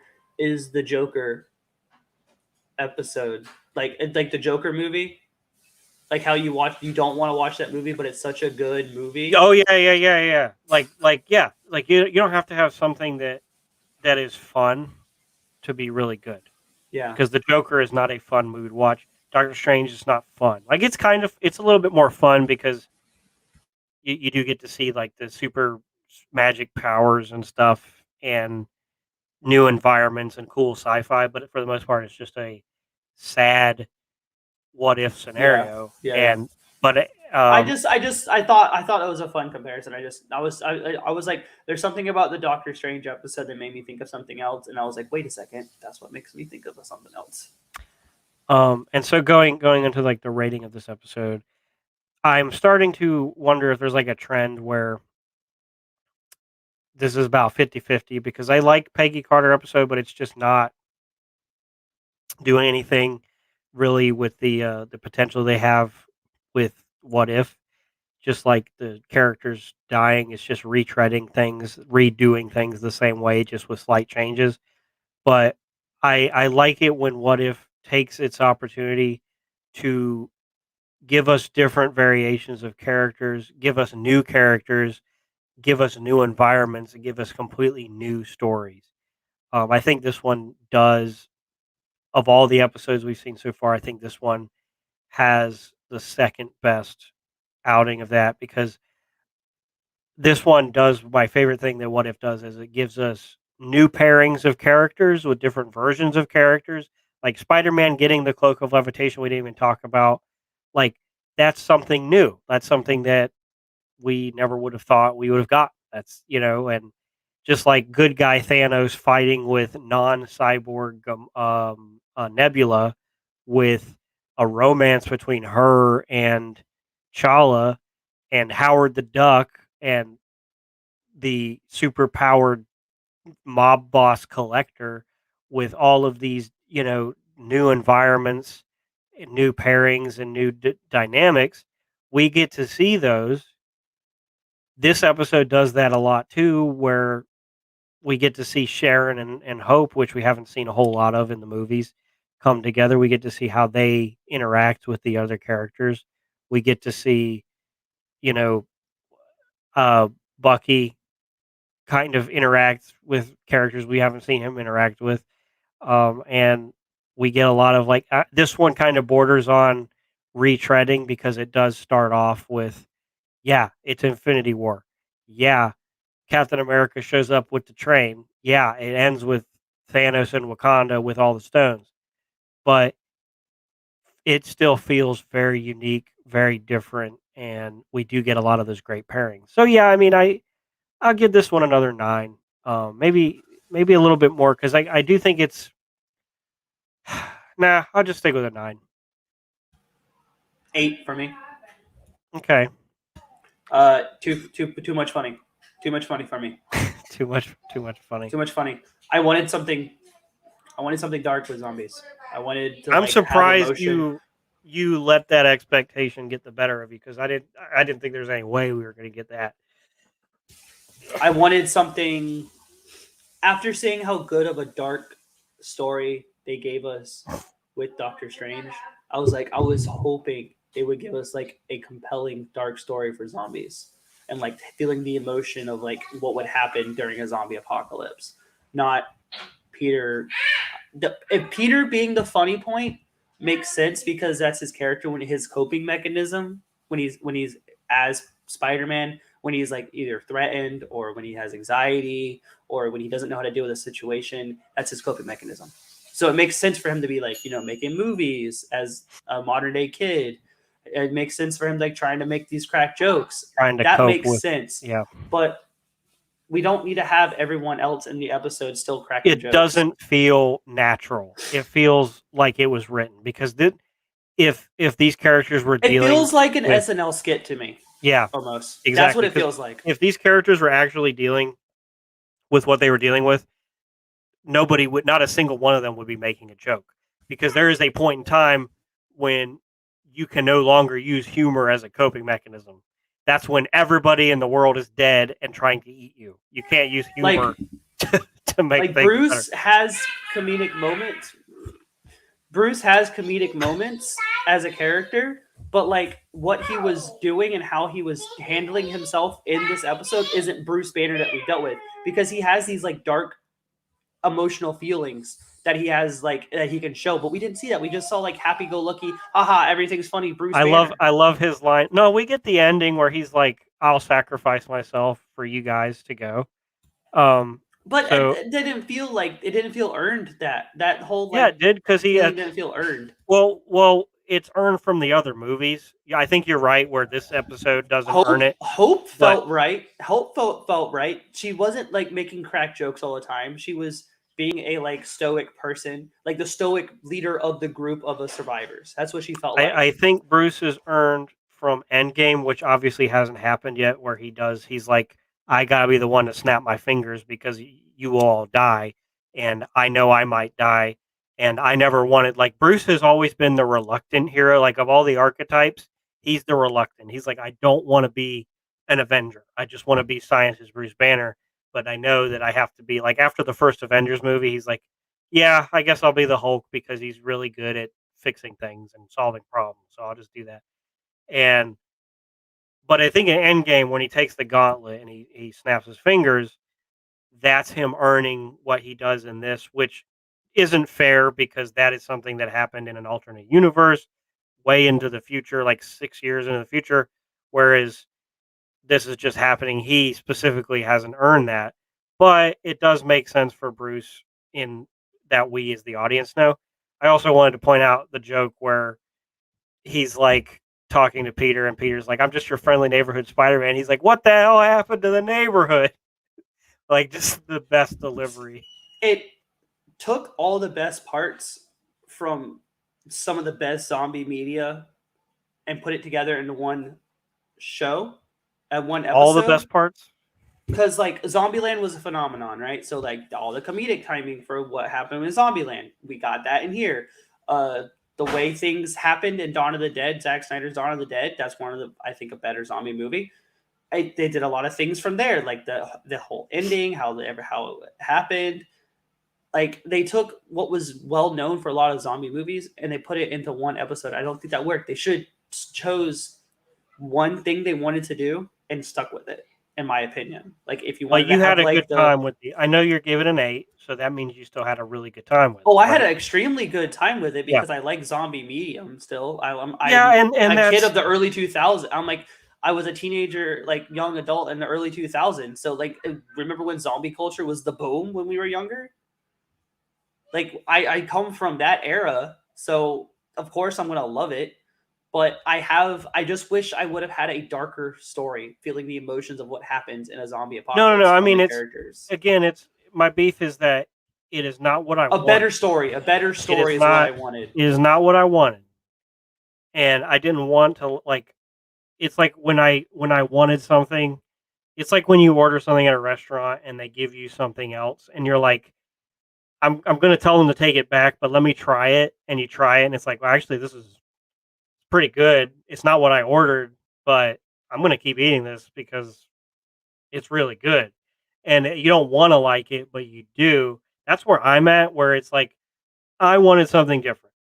I didn't, this is not what I wanted, but it is still really enjoyable. I enjoyed the hell out of it. I think it was done very well. Granted, I hope we get more zombie content and it's more in line with what you were talking about. That is something I highly doubt will ever happen. Especially as long as Disney has its mouse clutches on the Marvel Universe, we're going to get this softened down. Let's not take too much our like adult content risk with anything but what is already 100% proven to work. Deadpool. But that's the thing that I anything. like so much about the last episode. That's why I said like the last episode before this. Like, No, I mean psychologically, that was something that you wouldn't expect from Disney to put out or allowed to be put out. No, because of but how at the same much time, of a mind screw it is. Yeah. So you didn't. I didn't care about overly over the top gore, over the top whatever. I was expecting like a little bit like we got. Like I said, it was pretty gory for like an MCU story, which I was okay with. But I wanted a darker story. I wanted them to have to deal with more emotions. Wisecracking. Yes. The wisecracking jokes. Yeah, that's why. That's what I'm saying. That's what we wanted. We didn't get that, but I personally, I'm not going to say I'm okay with what we got because it's not what I wanted. But what we got was actually way better than I expected. Yeah, this kind of story to be. That's why I'm going to give it a. I gave it the 9, and that's why I'm going to put it high on the list because this is only episode 5. I think for my flaws, I went in with an expectation with the show, and I've been doing so good at not going into any property with expectations, and that's why I've been enjoying the heck out of a lot of things. On the first episode, you said I'm saving my 10 out of 10 for the zombies. Like you needed to save a rating for that, where it's just like that's nonsense to begin with. But like I was like, you're not. It's not gonna. And it didn't meet the mark, and that upset not gonna me hit it because you're shooting too high, bud. You gotta. I don't think any of these episodes are gonna hit me 10 out of 10. I don't. Well, I think you're coming from your you have like what tattoo you got on your arm right there? What's that tattoo? Yeah. So you tend to and you tend to lean towards the darker aspects of like the cynicism, the horror, the tragic aspects of superhero storytelling, which Marvel shies away from, Disney shies away from, and I think you're right. I think if you were going to get something that would be 10 out of 10, it would be something like the Doctor Strange episode, 100%. but with a different character that you resonates with you a little bit more. Which I don't even know. Like I don't. I know Captain America is not really going to be a focus, but other than Cap, Like, what if don't- Spider-Man lost Aunt May, like, as well? Like, what if Yeah, that was, we- what if that was like, you know what I'm saying? It just became like a Punisher. We got Punisher Spider-Man instead, where he like kills his enemies instead of, you know, what if we got that story? I would have where he probably webs been a people 10 out down of the 10. throat. They would never do that with Spider-Man. They might have Aunt May die, but it's just going to be about Spider-Man dealing with tragedy and still being a hero because that's what Coping. makes Spider-Man Spider-Man. But the yeah, I'm just like I don't see how they like as a what if episode. These are all going to be neutered by the fact that Disney has to keep it somewhat Their clutches. family friendly, because I'm not. Doctor Strange is something that like the Doctor Strange episode is something that teenagers, younger kids could watch, but Not like, understand. But not understand. no, at the same time. they probably won't understand like the actual tragedy of it, but like you're not. There's not a lot of swearing. There's not a lot of gore, so it's not like, hey, you cannot show this to children. Where usually when you're talking about those types of stories, that type of subject matter, that's when you're going to have like you couldn't tell like let's say they did go the route you're talking about with Spider-Man, they would never in a million years show him horribly like webbing someone's throat like he does in the comics or threatens to do. He doesn't do that, but he threatens to do that. Um and you would need to do that in order for that story to resonate at your level, and they're not going to do that. So that's why I say you need to bring your expectations. You don't have to grade anything 10 out of 10, but I just say don't get your hopes up for anything being that dark. And I think I didn't expect dark episodes. So that's what I think. It's like I might like the darker aspects of comic book and storytelling, but it wasn't what I was. I wasn't expecting a dark episode to be a 10 out of 10. When I saw the zombies, I kind of expected it to be darker. I did expect it to be darker. So I was like, the fact that they were touching on this, I was like, this is probably going to be my favorite episode because Marvel Zombies is one of my favorite like side properties from Marvel. But it didn't. I didn't expect the Doctor Strange episode to exist the way it did. I didn't expect that. I didn't. So I was like, very wow, surprising. this is a very me episode. This is a very like me style storytelling. And I was like, wow, this is crazy. I was wondering because I was like, I don't really know where you're at with your Doctor Strange admiration, but I think I know now. I didn't know before. I think I know now. But and then the other thing is like since we're talking about that, I am trying to wrap this up, but I did want to ask like Moon Knight and Blade have me a little They have me worried. not worried, but just anxious because Blade's gonna be I PG-13. trust already confirmed. right, but like I trust Marvel to tell a decent story without resorting to like without having to go R rating. But it is very unfortunate that you're taking characters like Blade, Venom, Morbius, Moon Knight, and not giving them. I mean, Venom is a treatment. PG-13 rating still. That's and what I'm saying. Yeah, like it could have been better. Like that's something that needs the R rating to really do those characters justice. And I don't want just an R rating for the sake of having an R rating, but these characters are an R rating as character. Like, say, take DC, for example, right? Suicide Squad did not work as a PG-13 rated movie because the first time outing. But granted, whole their flaws, but it did not work with a PG-13 rated outing because of the material and the source, like what happens to them. Same as if they put Red Hood. If they put Red Hood into a live action setting, finally, we can't have him in a PG-13 rated setting. He's a very R-rated character. Yeah, but Disney's idea of PG-13 is like like Dark Knight, right? If you're looking at Dark Knight, if someone told you that movie was rated R, the only like you could go in watching that going, yeah, I understand how this is rated R. It's not. It's not rated R, but it is dark enough. The subject matter, when you see Harvey Dent's face missing on his right side, on his left side, where is like gore galore all over his face, it looks like an R-rated movie. So you like, but they're able to do that story justice with the PG-13 rating. So it's not like they can't do a Moon Knight or Blade story justice with PG-13. It's just that Disney not typically bold enough to go dark, give those characters like the justice they need. The Moon Knight would one, certainly I'm need not. to be R-rated.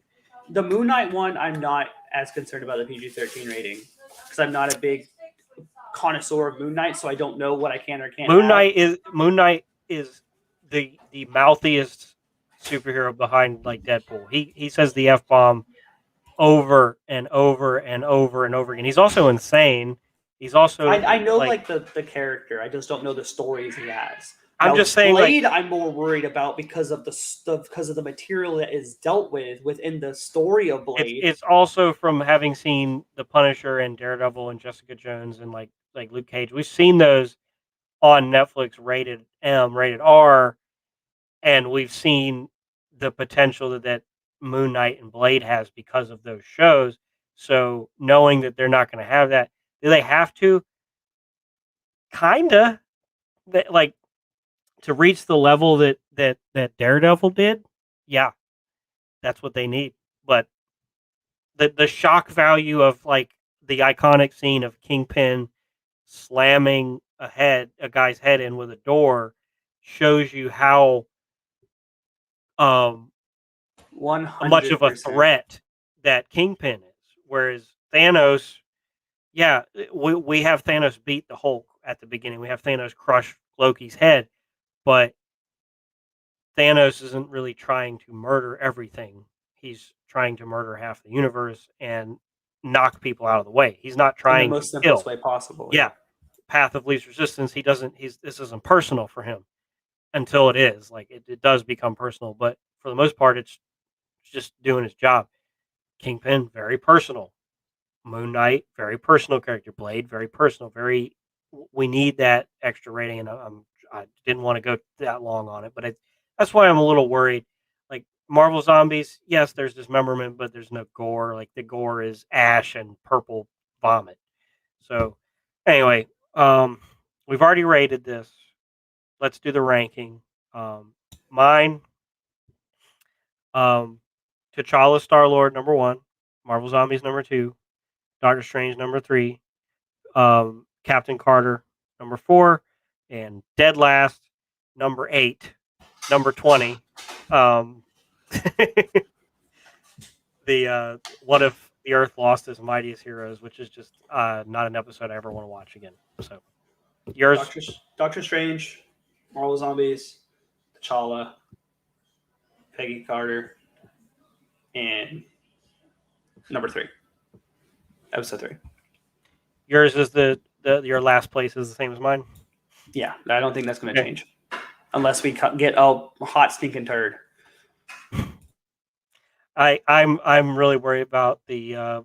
I don't know if I know there's at least 2 more because I know we got the Killmonger one with Tony. I think that might be a 10 for me.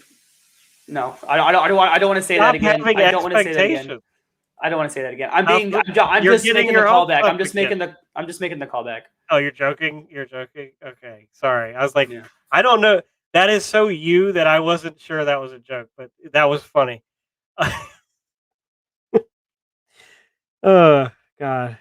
We have that one, and we have like the Emperor Ultron, whatever. Yeah. So okay. Yeah. So we have Gamora like right above you, above your head. Gamora, Thanos, right above my head. Ultron, Vision, and then Killmonger. So those is that the last 3?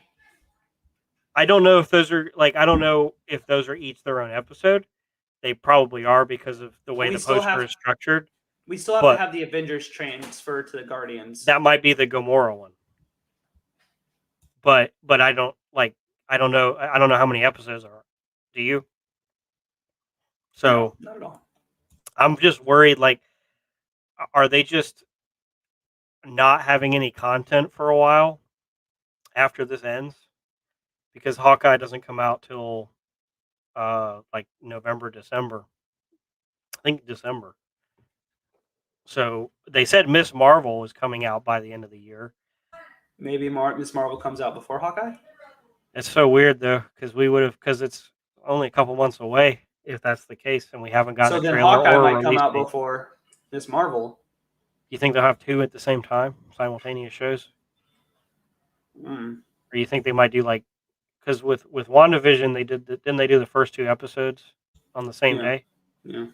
You think they'll? I don't know. This is weird. Maybe they were just incorrect because presumably there's no way Miss Marvel's coming out first because they would have given us that release date first, and we would have a trailer either this week or already. We would have had a trailer because we had Falcon and Winter Soldier trailer almost a year before it came out. But I mean, granted, it got delayed. But I'm so confused. Is Hawkeye just gonna be like 4 episodes? I mean, Loki was only 6. But yeah, but that's still a month and 2 weeks. I know. I'm just saying. No, I no, I'm not like arguing. I'm just saying like I'm just thinking I'm free associating of like how's that's gonna be. But anyway, we will be there for all of that content. So please remember. First off, thanks for watching. Please remember to guys. like the video. Thanks, Jake, for commenting, engaging with us, having those conversations. Remember, subscribe to our channel, share it to your friends. It really Yes, helps please. us out. We're really trying to grow here. We're trying to, obviously that we're late on this episode, but that's because of Shang-Chi, which took priority. We had that out immediately, which we're probably going to do with Eternals as well. Maybe Venom, depending on how Venom is. That's October 1st, I believe. Yes, So again, please, we'll have these every week. Keep coming back. Like and subscribe. Till next time, guys. Thanks a lot. All right. This has been Pretentious Pop. Culture.